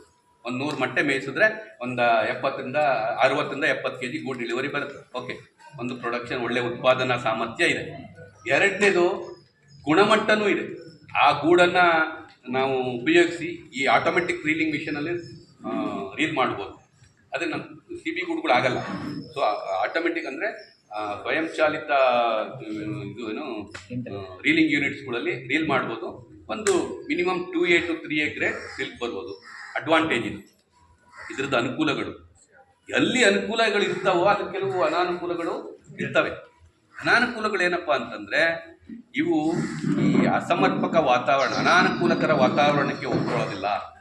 ಅನಾನುಕೂಲಕರ ವಾತಾವರಣ ಅಂದರೆ ಒಂದು ಅಧಿಕ ಉಷ್ಣಾಂಶ, ಎರಡನೇದು ಅಧಿಕ ತೇವಾಂಶ, ಮೂರನೇದು ಕಡಿಮೆ ಗಾಳಿ. ಅನಾನುಕೂಲಕರ ವಾತಾವರಣ ಅಧಿಕ ಉಷ್ಣಾಂಶ, ಅಧಿಕ ತೇವಾಂಶ, ಕಡಿಮೆ ಗಾಳಿ ಅಂಶ ಒಂದು. ಎರಡನೇದು ಈ ರೋಗಾಣುಗಳೇನಾದರೂ ಇದ್ದರೆ ರೋಗಗಳಿಗೆ ಬೇಗನೆ ತುತ್ತಾಗ್ತವೆ. ಫಾರಿನ್ ಕವು ಈಗ ಸೀಮೆ ಹಸು, ನಾಟಿ ಹಸು ಎಲ್ಲಿ ಕಟ್ಟಿದ್ರು ನಡೆಯುತ್ತೆ. ಸೀಮೆ ಹಸು ದಿನ ಕೊಟ್ಟಿಗೆ ತೊಳಿಬೇಕು, ಅದು ಸ್ನಾನ ಮಾಡಿಸ್ಬೇಕೆಲ್ಲ ಮಾಡಿಸ್ಬೇಕಲ್ಲ. ಅದೇ ಥರ ಇಲ್ಲಿ ಇದು ಏನಂತಂದರೆ ಏನೋ ಮಾತಾಡ್ತಾರ್ರಿ, ನಮಗೆ ಟಚ್ಚಿನ ಹೋಗ್ಬಿಡುತ್ತೆ. ಒಂದು ಅನಾನುಕೂಲಕರ ವಾತಾವರಣ, ಎರಡನೇದು ರೋಗಾಣುಗಳಿಗಿದ್ರೆ ವಾತಾವರಣದಲ್ಲಿ ಬೇಗನೆ ಪ್ರತಿಕ್ರಿಯೆಯನ್ನು ನೀಡಿ ರೋಗಾಣುಗೆ ತುತ್ತಾಗ್ತದೆ. ರೋಗಾಣುಗಳು ನಿಮ್ಮ ಫಂಗಸ್ ಇರ್ಬೋದು, ಅಂದರೆ ನಿಮ್ಮ ಮಸ್ಕಾಡೈನ್ ಬರ್ತಕ್ಕಂಥದ್ದು, ವೈರಸ್ ಇರ್ಬೋದು, ನಿಮ್ಮ ಹಾಲು ರೋಗ ಬರ್ತಕ್ಕಂಥದ್ದು, ಆಮೇಲೆ ಬ್ಯಾಕ್ಟೀರಿಯಾ ಇರ್ಬೋದು, ನಿಮ್ಮ ಸಪ್ಪೆ ರೋಗ, ಅಂಥವೇನಾದರೂ ವಾತಾವರಣದಲ್ಲಿ ಇದ್ದರೆ ಅವು ಬೇಗ ರೋಗಕ್ಕೆ ತುತ್ತಾಗ್ತವೆ. ಮೂರನೇದು ಅಸಮರ್ಪಕ ಆಹಾರ. ಅಸಮರ್ಪಕ ಆಹಾರ ಅಂದರೆ ಎರಡು, ಅದೆಷ್ಟು ಸೊಪ್ಪು ತಿಂತದೋ ಅಷ್ಟು ಸೊಪ್ಪು ಕೊಡ್ಬೇಕು ನೀವು. ಅದು ಸ್ಟಾರ್ ಮಾಡೋಂಗಿಲ್ಲ, ಹೊಟ್ಟೆ ಖಾಲಿ ಮಾಡೋಂಗಿಲ್ಲ. ಎಷ್ಟು ಸೊಪ್ಪು ತಿಂತದೋ ಯಾವಾಗ ತಿಂತದೋ ಅವಾಗ ಕೊಡ್ಬೇಕು, ನೋಡ್ಕೊಳ್ಳಿ. ಬಿಸಿಲದ ಸೊಪ್ಪು ತಿನ್ನಲ್ಲ ಅದು. ಯಾವಾಗ ತಂಪತ್ತಾಗಿರುತ್ತೆ ಅವಾಗ ಎಷ್ಟು ಊಟ ಬೇಕೋ ಅದಕ್ಕೆ ತಿನ್ನಿಸ್ಬೇಕು. ಆಮೇಲೆ ಎಳೆ ಸೊಪ್ಪಾಗಲ್ಲ, ಗುಣಮಟ್ಟ ಇದ್ದರೆ ಇದ್ರಾಗಲ್ಲ. ಮೂರು, ಎಷ್ಟು ಸೊಪ್ಪು ಬೇಕೋ ಅಷ್ಟು ಸೊಪ್ಪು ಕೊಡಬೇಕು, ಗುಣಮಟ್ಟದ ಸೊಪ್ಪು ಕೊಡಬೇಕು, ಕಳಪೆ ಸೊಪ್ಪಾಗಬಾರ್ದು, ಎಳೆ ಸೊಪ್ಪಾಗಬಾರ್ದು. ಸೊ ಇಷ್ಟು ಅದರದ ಲಕ್ಷಣಗಳು. ಇವನ್ನೆಲ್ಲ ಲಕ್ಷಣ ಇರ್ತಕ್ಕಂಥ ಇವತ್ತು ದ್ವಿತಳಿ ಹುಳು ಸಾಕಾಣಿಕೆ ಮಾಡ್ತೀರಾ ಅಂದರೆ ಅದು ಬೆಳೆ ಬರ್ತಾ ಇದೆ ಅಂದರೆ ಏನೇನು ಕೊಡುಗೆಗಳು ಏನಾದರೂ ಇರಬೇಕಲ್ಲ. ನಿಮ್ಮ ಬೆಳೆ ಚೆನ್ನಾಗಿ ಬರ್ತಾ ಇದೆ ಅಂದರೆ ಏನು ಕೊಡುಗೆಗಳು? ಮ್ಯಾಕ್ಸಿಮಮ್ಮು ನಿಮ್ಮದು ಸೊಪ್ಪಿನ ಗುಣಮಟ್ಟ. ಸೊಪ್ಪಿನ ಗುಣಮಟ್ಟ ಚೆನ್ನಾಗಿದ್ದರೆ ನಿಮಗೆ ಬೆಳೆ ಒಂದು 38 ಭಾಗ ಬಂತಂತ ಒಂದು ಆಹಾರ. ಎರಡು, ವಾತಾವರಣ. ನಿಮ್ಮ ವಾತಾವರಣ ಚೆನ್ನಾಗಿದೆ ಅಂತಂದರೆ ಅದೊಂದು 36 ಭಾಗ. ಎಷ್ಟು? 38, 36. ವಾತಾವರಣ 36, ಸೊಪ್ಪಿನ ಗುಣಮಟ್ಟ 38. ಇನ್ನು ನೀವು ಅದನ್ನು ಏನೇನು ಚಟುವಟಿಕೆಗಳಿರ್ತಾವೋ ಅದನ್ನು ಹೇಗೆ ನಿರ್ವಹಣೆ ಮಾಡ್ತೀರೋ ಅದೊಂದು 12 ಭಾಗ. ಇವು ಮೂರೇ ಬೇಕಾಗದು. ಮೊಟ್ಟೆದಲ್ಲ, ಮೊಟ್ಟೆದು ನಿಮ್ಗೆ ಆರ್ಲಿ ಒಂದು 4ರಿಂದ 5 ಭಾಗ ಇರ್ಬೋದು. ನೀವು ಮೊಟ್ಟೆ ಗುಣಮಟ್ಟ ಚೆನ್ನಾಗಿಲ್ಲ ಅಂತ ಯಾವಾಗ ನೀವು ಇವತ್ತು ಚಾಕಿ ಮಾಡ್ತೀರಾ ಅಂದ್ರೆ ನಾಳೆನೇ ಗೊತ್ತಾಗೋದು. ಒಂದೇ ದಿನ 90 ಭಾಗಕ್ಕಿಂತ ಜಾಸ್ತಿ ಹ್ಯಾಚ್ ಆಗಿದೆಯಾ ಒಂದು. ಎರಡನೇದು, ನೀವು ಹ್ಯಾಚ್ ಆದ ದಿವಸ ನೋಡ್ಬೋದು. ಹ್ಯಾಚ್ ಆದ ದಿವಸ CRC ಇದು ಹ್ಯಾಚ್ ಆಗಿರುತ್ತಲ್ಲ, ಇವತ್ತು ಬ್ರಷ್ ಮಾಡಿರ್ತೀರ, ಅದು ಹುಳ ಬ್ರಷ್ ಮಾಡೋದ್ ಮೊದಲು ಹಿಂಗೆ ಅಂತ ಊದಿದ್ರೆ ಆರೋಗ್ಬಾರ್ದು. ಹುಳ ಆರೋಗ್ತಾ ಇದೆ ಅಂದ್ರೆ ಅದಾದ್ರೆ ಹುಳ ಎಂಬ್ರಿಯೋನಿಕ್ ಲೆವೆಲಲ್ಲೇ ಸತ್ತೋಗ್ಬಿಟ್ಟಿದೆ, ತೂಕ ಕಳ್ಕೊಂಡ್ಬಿಟ್ಟಿದೆ, ಆರೋಗ್ತದೆ ಅಂತ. ಎರಡು. ಮೂರನೇದು, ಇವತ್ತು ಚಾಕಿ ಮಾಡ್ತೀರಾ, ನಾಳೆ ಬೆಡ್ಡನ್ನು ಸ್ವಲ್ಪ ಹಿಂಗೆ ಎತ್ತಿ ನೋಡಬೇಕು, ಎಲ್ಲ ಹುಳ ಮೇಲಕ್ಕೆ ಬಂದಿದೆಯಾ. ಇನ್ನು ಮೂರನೇ ದಿನ ನೀವು ಮೊಟ್ಟೆ ಮೇಲೆ ಕಂಪ್ಲೇಂಟೇ ಮಾಡೋಂಗಿಲ್ಲ. ಇಷ್ಟೇ. ಅದು ನೆಕ್ಸ್ಟ್ ಏನಾದರೂ ಆದರೆ ಅದು ನೀವೇನಾಗಿದೆ ನೋಡ್ಕೊಳ್ಳಿ. ಯೆಲ್ಲೋ ಕಲರು ಅವು ಅನ್ಫರ್ಟಿಲೈಸ್ಡ್ ಅಂತ ಇರುತ್ತೆ. ಅನ್ಫರ್ಟಿಲೈಸ್ಡ್ ಅಂದರೆ ಅದು ಫರ್ಟಿಲೈಸ್ ಆಗಿರಲ್ಲ, ಅದರಿಂದ ನಿಮ್ಗೆ ತೊಂದರೆ ಏನಾಗಲ್ಲ. ನಿಮ್ಗೆ 10% ಕಡಿಮೆ ಆಗ್ತದೆ, ವೇಸ್ಟ್ ಆಗ್ತದೆ. ಈಗ 100 ಮೊಟ್ಟೆ 20 ಮೊಟ್ಟೆ ಚಾಕಿನೇ ಆಗಲ್ಲ. ಸೊ ಹಿಂಗೆ ಇರತಕ್ಕಂಥದ್ದು ಮೂರು: ಒಂದು ಸೊಪ್ಪಿನ ಗುಣಮಟ್ಟ, ಎರಡು ವಾತಾವರಣ, ಮೂರನೇದು ಅದರ ನಿರ್ವಹಣೆ. ಇನ್ನಿದ್ದವೆಲ್ಲ ಬಿಟ್ಬಿಡಿ. ಸೊಪ್ಪಿನ ಗುಣಮಟ್ಟ, ಫಸ್ಟ್ ಸೊಪ್ಪು ಏನು ತಿನ್ನುತ್ತೆ, ಫಸ್ಟ್ ಹುಳ ಅದು ಹೇಳ್ತೀನಿ ನಾನು. ಸೊಪ್ಪು ಹುಳ ಏನು ತಿನ್ನುತ್ತೆ, 3 ಅಂಶ ಇದಕ್ಕೆ ಏನು ಕಾರ್ಯಕ್ಕೆ ಅಥವಾ ಕೆಲಸಕ್ಕೆ ಸೊಪ್ಪು ಹುಳ ತಿಂತದೆ. ಹುಳ ಸೊಪ್ಪು ತಿಂತದೆ. ಒಂದು, ಕಚ್ಚಾ ರೇಷ್ಮೆ ಉತ್ಪಾದನೆ ಮಾಡ್ಕೊಳ್ಳೋದು. ಯಾಕೆಂದ್ರೆ ಗೂಡು ಕಟ್ಟಬೇಕಲ್ಲ, ಅದು ಗೂಡಾದರೂ ಮನೆ ಕಟ್ಟಕ್ಕೆ ಒಂದು 60 ಭಾಗ ಇಟ್ಕೊಳ್ತದೆ. ಅಂದರೆ ನಿಮ್ಗೆ 60 ಭಾಗ ವಾಪಸ್ ಬರ್ತದೆ ಅಂತ ಗೂಡು ಕಟ್ಟಿ. ತಿಂದಂಥ ಸೊಪ್ಪಿನಲ್ಲಿ 60 ಭಾಗ ನಿಮ್ಗೆ ವಾಪಸ್ ಗೂಡಾಗ್ತದೆ. ಇನ್ನೊಂದು 20 ಭಾಗ ಅದು ತನ್ನ ಬೆಳವಣಿಗೆಗೆ, ಅದು ಸ್ವಲ್ಪ ಶಕ್ತಿ ಬೇಕಲ್ಲ, ಅದಕ್ಕೊಂದು 20 ಭಾಗ. ಇನ್ನೊಂದು 20 ಭಾಗ ಈ ಹುಳು ಹಂತದಲ್ಲಿ ಮಾತ್ರ ಈ ಸೊಪ್ಪು ತಿಂತದೆ. ಚಿಟ್ಟೆ ತಿನ್ನಲ್ಲ, ಮತ್ತೆ ಕೋಶ ತಿನ್ನಲ್ಲ, ಮತ್ತೆ ಮೊಟ್ಟೆ ತಿನ್ನಲ್ಲ. ಸೊ ಅಲ್ಲೂ ಸಹ ಎನರ್ಜಿ ಬೇಕಾಗುತ್ತೆ, ಅಲ್ಲೂ ಸಹ ಶಕ್ತಿ ಬೇಕಾಗುತ್ತೆ. ಅಲ್ಲಿ ಈ ಎನರ್ಜಿ ಏನು ಅವಶ್ಯಕತೆ ಇದೆಯೋ ಈ ಒಂದು 20 ಭಾಗನ ಇಲ್ಲೇ ಮಾಡ್ಕೊಂಡು ಕ್ರೋಢೀಕರಿಸ್ಕೊಳ್ಳಿ. ಈ 3ಕ್ಕೆ ಮಾತ್ರ ಸೊಪ್ಪು ತಿಂತೀವಿ. ಸೊ ಇನ್ನು ಸೊಪ್ಪಿನ ಗುಣಮಟ್ಟ ನಾನಾಗಲೇ ಹೇಳಿದೆ, ಏನು ತಿಂದಿರುತ್ತೆ ಅದರಲ್ಲಿ ಎಷ್ಟು ಪ್ರೋಟೀನ್ ಇರುತ್ತೆ ಅದರಲ್ಲಿ 60 ಭಾಗ ತಿಂದು. ಅದಕ್ಕೆ ನಾವು ಏನು ಹೇಳ್ತೀವಪ್ಪ ಅಂದರೆ, ಯಾವುದಕ್ಕೂ ಒಂದು ನಿರ್ಧಾರ ಮಾಡೋಕ್ಕೂ ಒಂದು ವೈಜ್ಞಾನಿಕವಾದಂತಹ ಕಾರಣ ಇರುತ್ತೆ. ನಾವು ಇವತ್ತು 45 ದಿನಕ್ಕೆ ಚಾಕಿ ಮಾಡಿ 55 ದಿನಕ್ಕೆ ನಿಮಗೆ ಲೇಟ್ ಏಜಿ ಬರುತ್ತೆ, ಅಂದರೆ 2ನೇ ಜ್ವರ ಪಾಸ್ ಆಗುತ್ತೆ. 3ನೇ ಹಂತ, 4ನೇ ಹಂತ, 5ನೇ ಹಂತದಲ್ಲಿ ಪ್ರೋಟೀನ್ ಅಂಶ ಅದಕ್ಕೆ ಜಾಸ್ತಿ ಬೇಕು. ಅದಕ್ಕೆ ನೀವು 55ರಿಂದ 70 ದಿನದೊಳಗಡೆ ಡೇರಿಂಗ್ ಮುಗಿಯುತ್ತೆ. ಯಾಕೆ 55 ದಿನ? ಈಗ ಇವತ್ತು ಕಟಾವು ಮಾಡ್ತೀರಾ ಅಂದರೆ ಚಿಗುರು ಬಂದು ದಿನೇ ಅಲ್ಲಿ ಎಲೆನಲ್ಲಿ ಇರ್ತಕ್ಕಂಥ ಪ್ರೋಟೀನ್ 55 ದಿನದವರೆಗೂ ಹಿಂಗೆ ಹೋಗ್ತಾ ಇರುತ್ತೆ, ಮೇಲಕ್ಕೆ ಹೋಗ್ತದೆ, ದಿನೇ ಜಾಸ್ತಿ ಆಗ್ತಾ ಹೋಗ್ತಾ ಇರ್ತದೆ. 55ರಿಂದ 70 ದಿನದೊಳಗಡೆ ಹಂಗೆ ಸ್ಟ್ಯಾಂಡ್ ಆಗಿ ಹಿಂಗಿರುತ್ತೆ ಗ್ರಾಫು. 70 ದಿನ ಆದಮೇಲೂ ಸ್ವಲ್ಪ ಇಳಿತಾ ಬರ್ತದೆ, ಸ್ವಲ್ಪ. ಇಲ್ಲಿ ಎಷ್ಟು ಹಿಂಗೆ ಹೋಗುತ್ತೋ ಹಂಗೆ ಹೋಗಲ್ಲ, ಹಿಂಗೆ ಹೋಗುತ್ತೆ, ಹಿಂಗೆ ಬರುತ್ತೆ, ಆಮೇಲೆ ನಿಧಾನ ಹಿಂಗೆ ಬರುತ್ತೆ. ಸೊ ಅದಕ್ಕೆ ನಾವು 55ರಿಂದ 70 ದಿನದೊಳಗಡೆ ಒಂದು 5 ಡೇಸ್ ಆಗ್ಬೋದು ವಾತಾವರಣ ಬಿಟ್ಟು, ಅಲ್ಲಿ ನಾವು ಸೊಪ್ಪನ್ನು ಉಪಯೋಗಿಸಿ. ಇನ್ನು ತೋಟದ ನಿರ್ವಹಣೆ ಬಗ್ಗೆ ಇದ್ರ ಬಗ್ಗೆ ಅವ್ರು ಜಾಸ್ತಿ ಹೇಳಿದ್ದಾರೆ, ಅವ್ರು ನೋಡೋಕ್ಕೆ ನಾನು ಜಾಸ್ತಿ ಹೇಳೋಕ್ಕೆ ಹೋಗಲ್ಲ. ಸೊ ಅಲ್ಲಿ ಸೊಪ್ಪಿನ ಗುಣಮಟ್ಟ ಚೆನ್ನಾಗಿ ಇರಬೇಕು. ನೀವು ಸೊಪ್ಪು ತಿಂದಂಥ ಸೊಪ್ಪಿನಲ್ಲಿ ಎಷ್ಟು ಪ್ರೋಟೀನ್ ಇರುತ್ತೆ ಅದರಲ್ಲಿ 60 ಭಾಗ ನಿಮಗೆ ಬರುತ್ತೆ. ಸೊ ದಿನಕ್ಕೆ 2 ಸೊಪ್ಪು ಕೊಡಿ. ಬಯೋಲ್ಟೈನಲ್ಲಿ ಬೆಳಗ್ಗೆ ಎಷ್ಟು ಬೇಗ ಆಗುತ್ತೋ ಅಷ್ಟು ಬೇಗ ಒಂದು ಕೊಡಿ, ಸಾಯಂಕಾಲ ಎಷ್ಟು ಲೇಟ್ ಆಗುತ್ತೋ ಅಷ್ಟು ಲೇಟಾಗಿ ಕೊಡಿ. 3ನೇ ದಿನ, 4ನೇ ದಿನ, 5ನೇ ದಿನದ 5ನೇ ಹಂತದ ಈ 3 ದಿನದಲ್ಲಿ ಒಂದು ಬ್ಯಾಚ್ ಫೀಡಿಂಗ್ ಕೊಡಿ. ಯಾವಾಗ ಸೊಪ್ಪು ತಿನ್ನುತ್ತಾ ಕೊಡಿ. ಬಿಸಿಲಲ್ಲಿ ಅವಾಯ್ಡ್ ಮಾಡಿ. ಬಿಸಿಲಲ್ಲಿ ಈ ಸೊಪ್ಪು ಇದೆಲ್ಲ ಆ ಒಂದು ಟೆಂಪರೇಟ್ ಕಂಟ್ರಿನ ಆಗಿರ್ತಕ್ಕಂಥವು ಇಲ್ಲಿ ನಿಮಗೆ ಅದು ಕಷ್ಟ ಆಗ್ತದೆ. ಅದು ಬಿಸಿಲಲ್ಲಿ ಊಟ ಮಾಡೋಕ್ಕೆ ಆಗೋದಿಲ್ಲ ಅದಕ್ಕೆ ಅಲ್ವಾ. ಸೊ ಆ ಥರ ನೀವು ಸೊಪ್ಪನ್ನು ಮ್ಯಾನೇಜ್ ಮಾಡಿ. ಸೊಪ್ಪು ನಿಮ್ಮ ತೋಟ ಚೆನ್ನಾಗಿದೆ ಅಂತಂದರೆ 1 ಎಕರೆಗೆ 20,000 kg ನೀರು ಬರಬೇಕು ಪ್ರತಿ ವರ್ಷಕ್ಕೆ. ಸೊ ಅದು ಅವಾಗೇ ನಿಮ್ಮ ತೋಟ ಚೆನ್ನಾಗಿದೆ ಅಂತ. ಸೊ ಇನ್ನು ಬೇರೆ ವಿಷಯ ಎಲ್ಲ ಅವ್ರು ಹೇಳಿದ್ರು, ಇನ್ಸೆಕ್ಟಿಸೈಡ್ಸು ಅದು ಇದು ಅನ್ರೆಕಮೆಂಡೆಡ್ ಕೆಮಿಕಲ್ಸ್ ಯಾವನ್ನೂ ಯೂಸ್ ಮಾಡಿಬಿಡಿ. ಈ ನ್ಯೂವಾನ್ ಅಂದರೆ ಯಾರಾದರೂ ಇದು ನಮ್ಮ ರಾಮನಗರದಲ್ಲಿ ಏನಾದರೂ ಸಿಗ್ತಾ ಇದ್ದರೆ ಅಲ್ಲಿ ಒಬ್ಬರು SEO ಇದ್ದಾರೆ, ಅವ್ರ ಗಮನಕ್ಕೆ ತೊಗೊಂಬಂದು ನನಗೆ ಫೋನ್ ಮಾಡಿ. TSR&T ಅವರು ನಿಮಗೆ ಫೋನ್ ಮಾಡೋಕ್ಕೆ ಕೌಶಿಕ್ ಅಂತನ ಕೌಶಿಕ್ ಅಂತ ಒಬ್ಬರು SEO ಇದ್ದಾರೆ, ಅವ್ರಿಗೆ ಹೇಳಿ ಹಿಂಗೆ ಕೌಶಿಕ್ ಅಲ್ಲಮ್ಮ ಕಿಶೋರ್ ಕುಮಾರ್, ಕಿಶೋರ್ ಕೌಶಿಕ್ ಏನೋ ಇಲ್ಲ ಅನ್ಕೊಳ್ಳೋದೀಗ. ಅವರಿಗೆ ಹೇಳಿ ಕಿಶೋರ್ ಅಂತ ಇರ್ತಾರೆ ಸರ್, ದಯಾನಂದ್ ಸರ್ ಹೇಳಿದ್ರು ಏನೋ ನುವಾನ್ ಇಲ್ಲಿ ಏನಾದರೂ ಮಾಡ್ತಾ ಇದ್ರೆ ನಮ್ಗೆ ಇನ್ಫಾರ್ಮೇಷನ್ ಮಾಡೋಕ್ಕೆ ಹೇಳಿದ್ದಾರೆ ಅವ್ರಿಗೆ ಅಂತ ಹೇಳಿ ನಾವು ಮುಂದೆ ನೋಡ್ತೀವಿ. ಅದು ರೈತರನ್ನ ಫೂಲ್ ಮಾಡ್ತಾರೆ. ಈಗ ನುವಾನ್ ಅನ್ನೋದು ಟ್ರೇಡ್ ನೇಮ್, ಅದು ಸುಮ್ಮನೆ ಅದನ್ನು ನೋಡಿ ಬರೀ ನುವಾನ್ ಅಂತ ಇರ್ತದೆ. ನೀವು ಯಾವುದಾದ್ರೂ ಇನ್ಸೆಕ್ಟಿಸೈಡ್ ಅಂಗಡಿನಲ್ಲಿ ಹೋಗಿ ಆ ಬಾಟಲ್ ತೊಗೊಂಬಂದ್ರೆ ಅದ್ರ ಡೀಟೇಲ್ಸ್ ಇರುತ್ತಾ, ಯಾವ್ದು ಎಷ್ಟೆಷ್ಟಿದೆ, ಅದ್ರ ರೇಟ್ ಏನು, ಅದ್ರ ಎಕ್ಸ್ಪೈರಿ ಡೇಟ್ ಏನು ಅಂತ. ಅಲ್ಲಿ ಏನು ಇರಲ್ಲ, ಬರೀ ನುವಾನ್ ಅಂತ ಇರುತ್ತೆ. ಹೌದಾ? ಅದು ನುವಾನು, ಅದು ಟ್ರೇಡ್ ನೇಮು. ಆ ಹೆಸರಲ್ಲಿ ಸುಮ್ಮನೆ ಫೂಲ್ ಮಾಡ್ತಾ ಇದ್ದಾರೆ. ಅದು ನುವಾನ್ ಅಲ್ಲ. ನುವಾನ್ ಅಂದರೆ ಡೈಕ್ಲೋರವಾಸ್ ಕೆಮಿಕಲ್ ಕಂಟೆಂಟ್ ಇರಬೇಕು. ಅದು ಬ್ಯಾನ್ ಆಗೋಗಿದೆ. ಏನಕ್ಕೆ ಬ್ಯಾನ್ ಆಗಿದೆ ಹೇಳ್ತೀನಿ.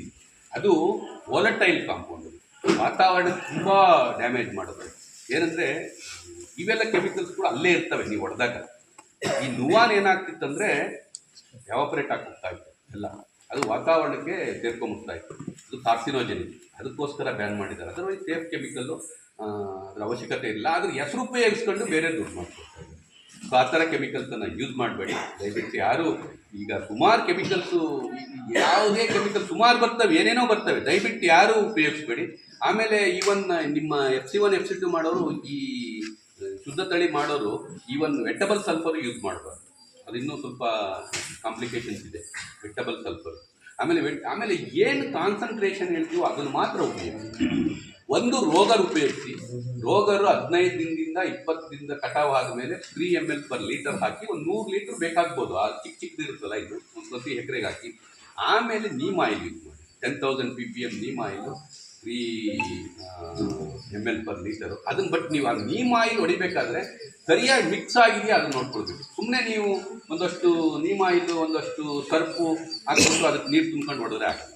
ಫಸ್ಟ್ ಅದು ಡಿಸಾಲ್ವ್ ಆಗಿದೆಯಾ ನೋಡಿ, ಹೊರಗಡೆನೇ ಮಾಡ್ಕೊಬೇಕು. ನೀವು 100 ಲೀಟರ್ ಕ್ಯಾನ್ ತೊಗೊಳ್ಳಿ, ಡ್ರಮ್ಮು 100 ಲೀಟ್ರಿಗೆ ಎಷ್ಟು ನನಗೆ ml ಅಂದರೆ 300 ml ಬೇವಿನೆಣ್ಣೆ ಹಾಕಿ ಅಜಾಡಿಕ್ಕಿನ್ ಅಂತ ಸಿಗುತ್ತೆ, ಅದು ಸ್ಪ್ರೆಡ್ಡರ್ ಅಂತ ಸಿಗುತ್ತೆ. ಎಣ್ಣೆ ಯಾಕೆ ಅಂತಂದ್ರೆ ಕರಗಲ್ಲ ನೀರಲ್ಲಿ. ಸೊ ಅದಕ್ಕೆ ಸ್ವಲ್ಪ ಸ್ಪ್ರೆಡ್ಡರು ಅಲ್ಲಿಲ್ಲ ಅಂದರೆ ಶಾಂಪೂನ ಏನೋ ಹಾಕಿ ಚೆನ್ನಾಗಿ ಕಲಸಿ ಮೇಲೆ ನೋಡಿ ಎಣ್ಣೆ ತೇಲಬಾರ್ದು. ಸೊ ಹಂಗೆ ಮಿಕ್ಸ್ ಆಗಬೇಕು. ಆಮೇಲೆ ಅದನ್ನ ಹಾಕ್ಕೊಂಡು ಹೊಡೀರಿ. ಸೊ ಅದನ್ನು ನಾನು ಈ ಲೀಫ್ ರೋಲರ್ಗೆ ತಾನೇ ನೋಡಿ, ಅದು ಲೀಫ್ ರೋಲರ್ಗೆ ಸಾಯಂಕಾಲಕ್ಕೆ ಹೊಡಿಬೇಕು. ಯಾಕೆಂದರೆ ಅದು ಬೆಳಗ್ಗೆ ಹೊತ್ತು ರಾತ್ರಿ ಹೊತ್ತಕ್ಕೆ ತಿನ್ನಕ್ಕೆ ಬರೋದು ಸೊಪ್ಪನ್ನ, ಅದನ್ನ ಅಲ್ವಾ, ರಾತ್ರಿ ಹೊತ್ತೇ ಆಚೆ ಬರೋದು. ನೋಡಿದಿರಲ್ಲ ಈ ಲೀಫ್ ರೋಲರ್ ಎಲ್ಲ ಒಳಗಡೆ ಇರ್ತದೆ, ಆರಾಮಾಗಿರುತ್ತದು. ನೀವು ಏನಾನ ಹೊಡ್ಕೊಳ್ಳಿ ಹೋಗಿ ಅದಕ್ಕೆ ನೀವು ರಾತ್ರಿ ಹೊತ್ತು ಹೊಡೆದ್ರೆ ಅದು ಬರ್ತದೆ.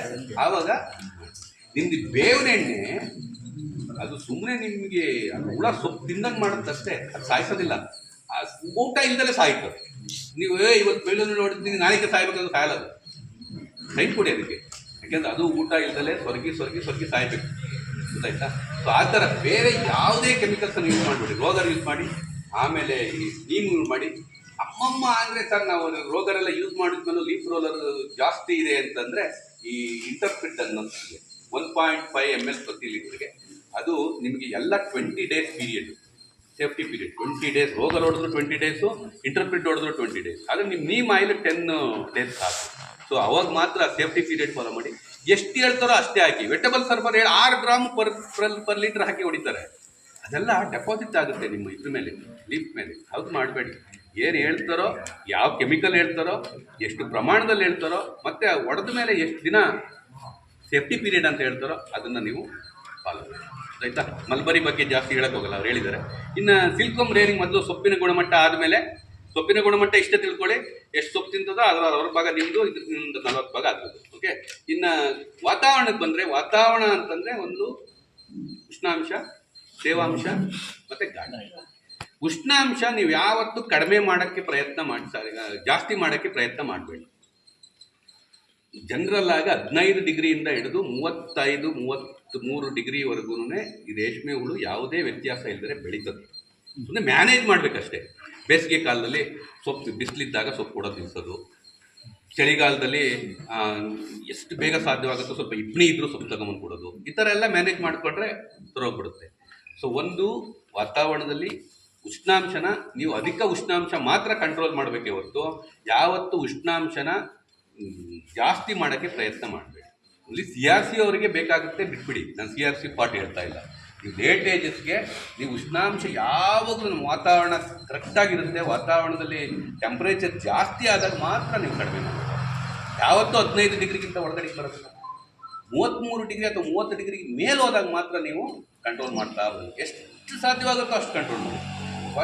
ಆಪ್ಟಿಮಮ್ ಉಷ್ಣಾಂಶ ನಮಗೆ 23ರಿಂದ 25.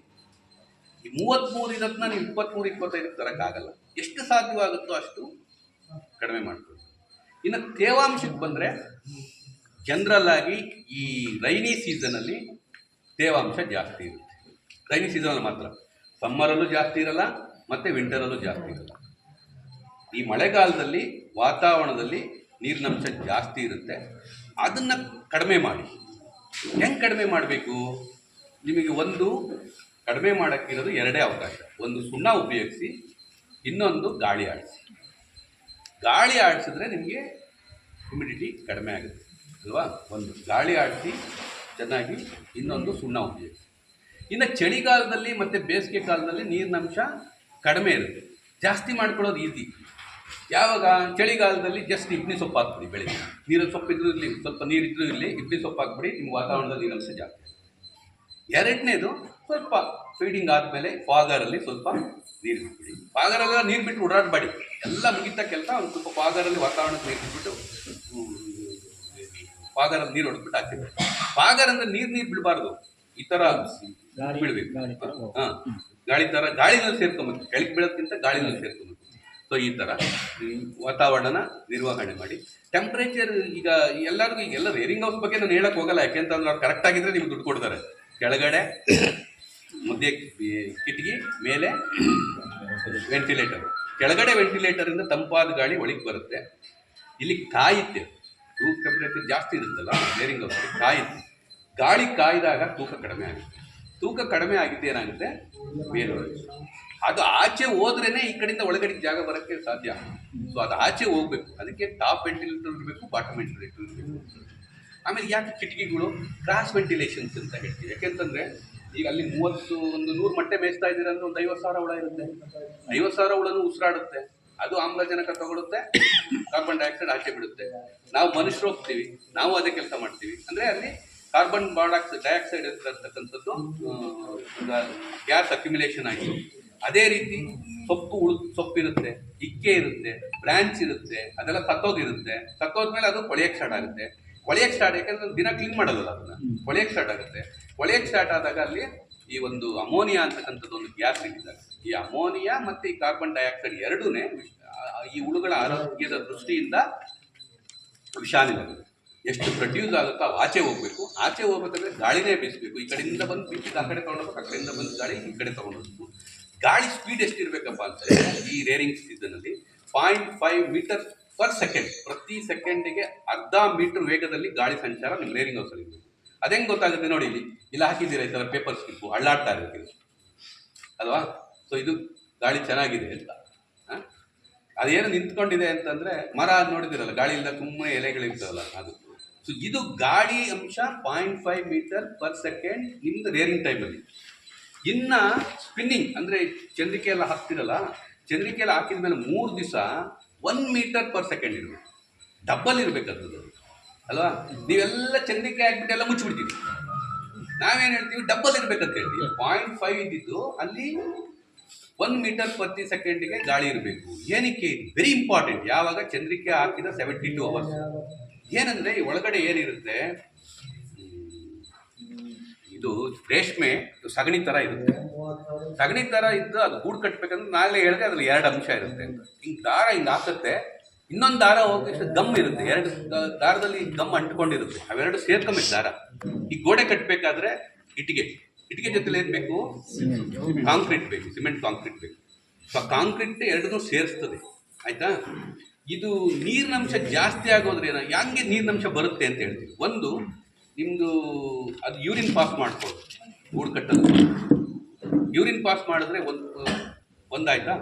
ಎರಡನೇದು ಒಳಗಡೆ ಇರ್ತಕ್ಕಂಥ ಸಗಣಿ ಅಂಶ, ಆ ದಾರ ಆಗ್ಬೇಕಂದ್ರೆ ಅದರಲ್ಲಿ ಇರ್ತಕ್ಕಂಥ ನೀರಿನಂಶ ಎವಾಪರೇಟ್ ಆಗುತ್ತೆ, 2 ಆಯ್ತಾ. ಈ ಎರಡೂ ಸುಮಾರು ಒಂದು 75 ಲೀಟ್ರಷ್ಟು ನೀರು, ಪ್ರತಿ 100 ಮೊಟ್ಟೆ 75 ಲೀಟ್ರಷ್ಟು ನೀರನ್ನು ವಾತಾವರಣಿಗೆ ಒಂದು ರೇರಿಂಗ್ ಹೌಸಲ್ಲಿ 100 ಮೊಟ್ಟೆ ಸಾಕ್ತಾ ಇದ್ದೀರಾ ಅಂದರೆ ಅದು 100 ಮೊಟ್ಟೆನೂ ಹುಳ ಗೂಡು ಕಟ್ಟಕ್ಕೆ 75 ಲೀಟ್ರಷ್ಟು ನೀರನ್ನ ನಿಮ್ಮ ರೇರಿಂಗ್ ಹೌಸ್ ಹಾಕುತ್ತೆ. ಏನಾಯ್ತು, ನೀವು ಒಂದು ಡ್ರಮ್ ನೀರು ಇಲ್ಲಿ ತೊಗೊಂಬಂದು ಒಯ್ದುಬಿಟ್ರೆ ವಾತಾವರಣದ ನೀರಿನಂಶ ಎಷ್ಟಾಗುತ್ತೆ, ಗಾಳಿನೇ ಆಡ್ತಿಲ್ಲ, ಬ್ಲಾಕ್ ಮಾಡಿದ್ದೀವಿ ಅಲ್ವಾ. ಸೊ ಹಂಗೆ ವಾತಾವರಣದಲ್ಲಿ ನೀರಿನಂಶ ಜಾಸ್ತಿ ಆಗೋಗುತ್ತೆ. ವಾತಾವರಣದಲ್ಲಿ ನೀರಿನಂಶ ಜಾಸ್ತಿ ಆದಾಗ ಏನಪ್ಪ ಆಗುತ್ತೆ ಅಂದರೆ ಈ ದಾರ ಒಣಗಲ್ಲ, ಊದ್ತದೆ, ಒಣಗಲ್ಲ. ಅದೇನಾಯಿತು, 1,000 ಮೀಟ್ರು ಕಂಟಿನ್ಯೂಸ್ ಥ್ರೆಡ್ ಇರಬೇಕಲ್ವ, ಅದು 1000 ಮೀಟ್ರ್ ಬರ್ತಿದ್ದು ಬರೀ 800 ಮೀಟ್ರಿಗೆ ಬಂದು ನಿಂತ್ಕೊಂತು. ಯಾಕೆಂತಂದರೆ ಒಂದು ಕಡೆ ಸಣ್ಣ, ಒಂದು ಕಡೆ ದಪ್ಪ, ಒಂದು ಕಡೆ ಸಣ್ಣ ಆಯಿತು. ಯಾವಾಗ ಗಾಳಿ ಇರುತ್ತೋ ಅದು ಫಾಸ್ಟಾಗಿ ಊದ್ತದೆ, ಯಾವಾಗ ದಾರ ಒಣಗಲ್ಲ ಅಲ್ಲೇ ಊದ್ತಾ ಇರ್ತದೆ, ದಪ್ಪ ಆಗುತ್ತೆ. ಸೊ ಅಲ್ಲಿ 1000 ಮೀಟ್ರ್ ಇದ್ದಿದ್ದು ಇಲ್ಲಿ ಬರೀ 800 ಮೀಟ್ರಿಗೆ ಬಂತು. ಆಮೇಲೆ ರೀಲರ್ ತೊಗೊಳ್ತಾನೆ, ಅದನ್ನು ರೀಲರ್ ತಗೊಂಡೋಗಿ ಅದನ್ನು ಕುಕ್ಕಿಂಗ್ ಅಂತ ಮಾಡ್ತಾರೆ. ಕುಕ್ಕಿಂಗ್ ಅಂದರೆ ಅವರೊಂದು 8 ದಾರನೋ 8 ಗೂಡೋ 10 ಗೂಡೋ ಸೇರಿಸಿ ಅವ್ರಿಗೆ ಎಷ್ಟು ದಪ್ಪ ಬೇಕೋ ಅದ್ರ ಮೇಲೆ ನಿರ್ಧರಿಸ್ಕೊಂಡು 8 ದಾರದಿಂದ 8 ಗೂಡಿಂದನೂ ದಾರ ತೆಗೆದು ರೀಲ್ ಮಾಡ್ತಾರೆ, ಸೇರಿಸ್ಬಿಟ್ಟು ಅಲ್ವಾ. ಅವಾಗ ಏನಾಗುತ್ತೆ, ಎಲ್ಲಿ ಒಂದು ಈ ಎಂಟು ತೆಗಿಯೋಕ್ಕೆ ಒಂದು ಕುಕ್ಕಿಂಗ್ ಅಂತ ಅಲ್ಲಿ ಹಾಕ್ತಾರೆ, ಒಂದು ಬೇಯಿಸ್ತಾರೆ. ಬೇಯಿಸಿದಾಗ ಏನಾಗಬೇಕು, ಈ ಇದಿರುತ್ತಲ್ಲ, ಈ ಸೆರಿಸಿನ ಗಮ್ ಇರುತ್ತಲ್ಲ, ಅದೆಲ್ಲ ಮೆತ್ತಗಾಗಬೇಕು. ಈಗ ಸಪ್ಪೆ ನೂಲಿಗೆ ಹೂವು ಕಟ್ಟೋರು ನೀರು ಹಾಕ್ಕೊಳ್ತಾರೆ ದಾರ ಈಸಿಯಾಗಿ ಬಿಡಲಿ ಅಂತ.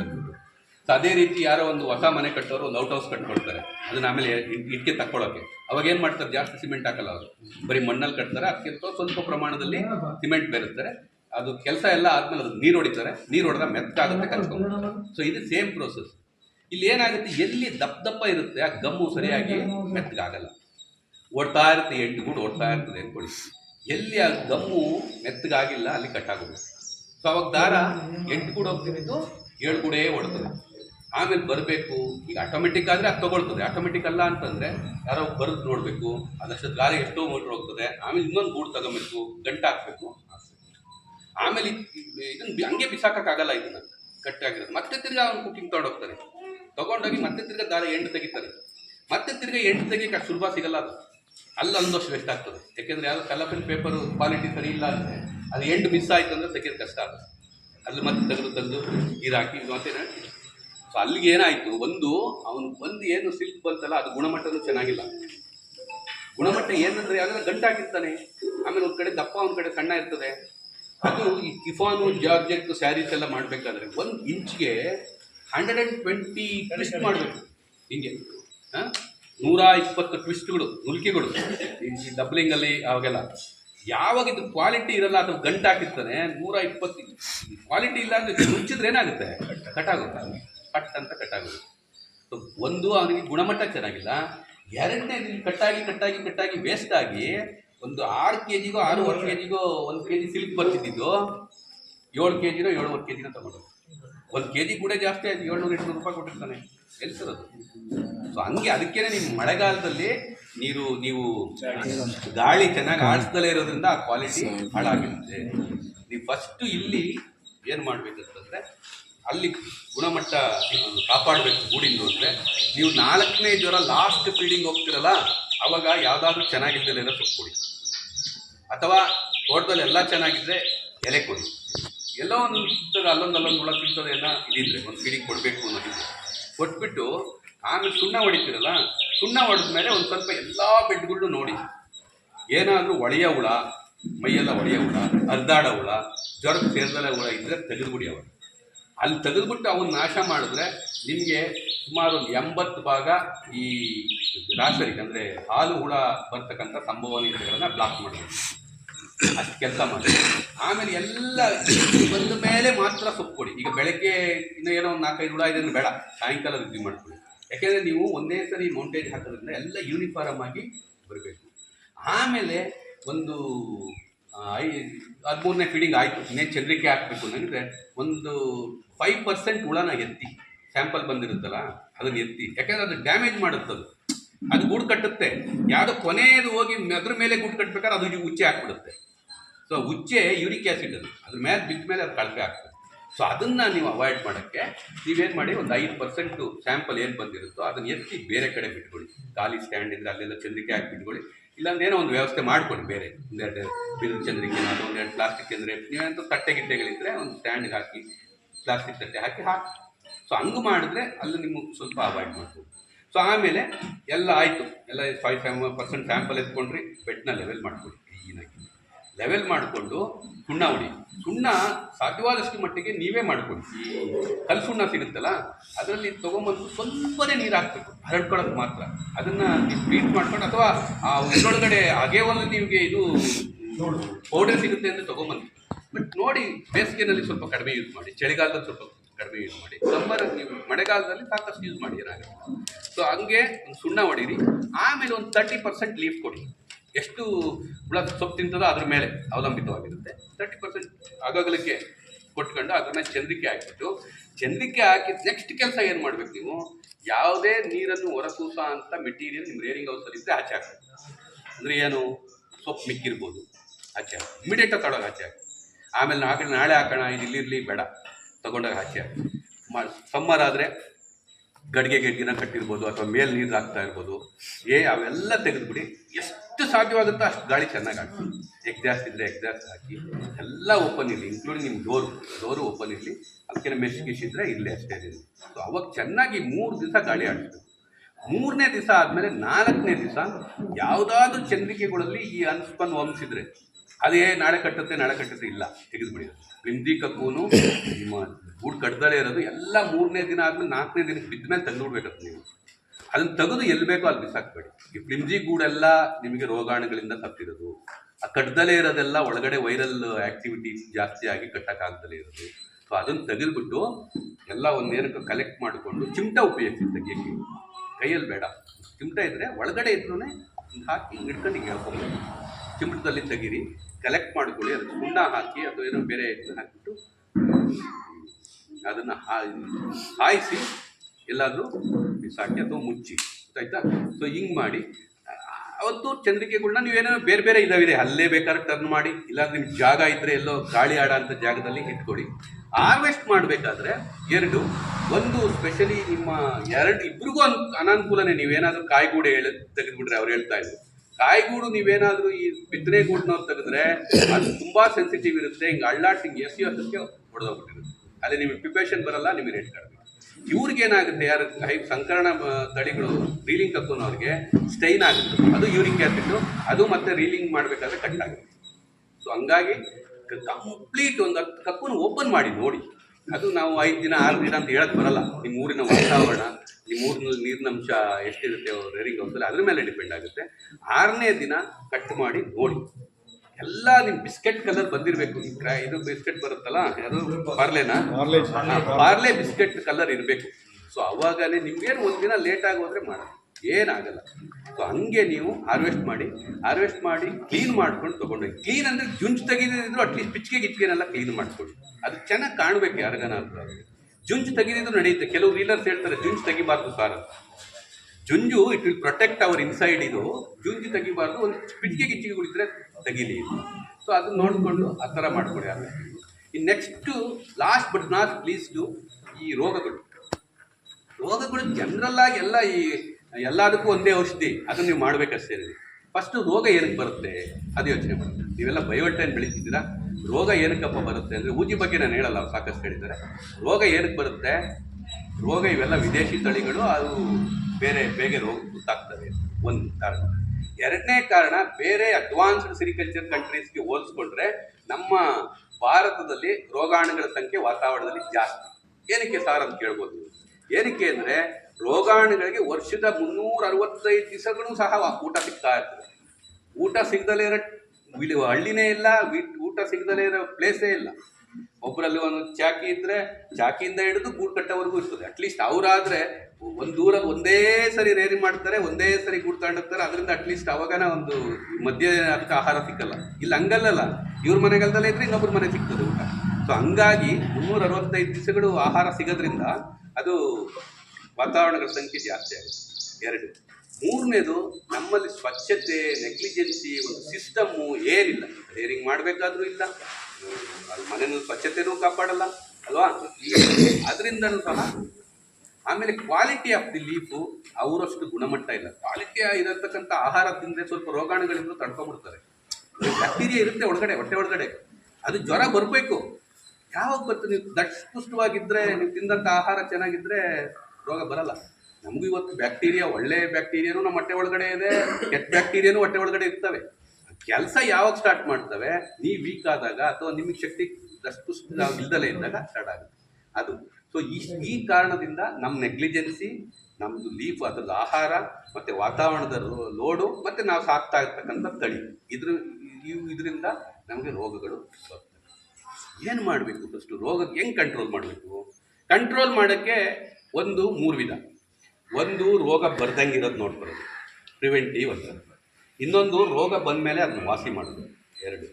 3ನೇದು, ಈ ರೋಗನೇ ಬರ್ದಂಥ ತಳಿ ನಾವು ಸಂಶೋಧನೆಯಲ್ಲಿ ಮಾಡಿ ನಿಮಗೆ ಕೊಡೋದು.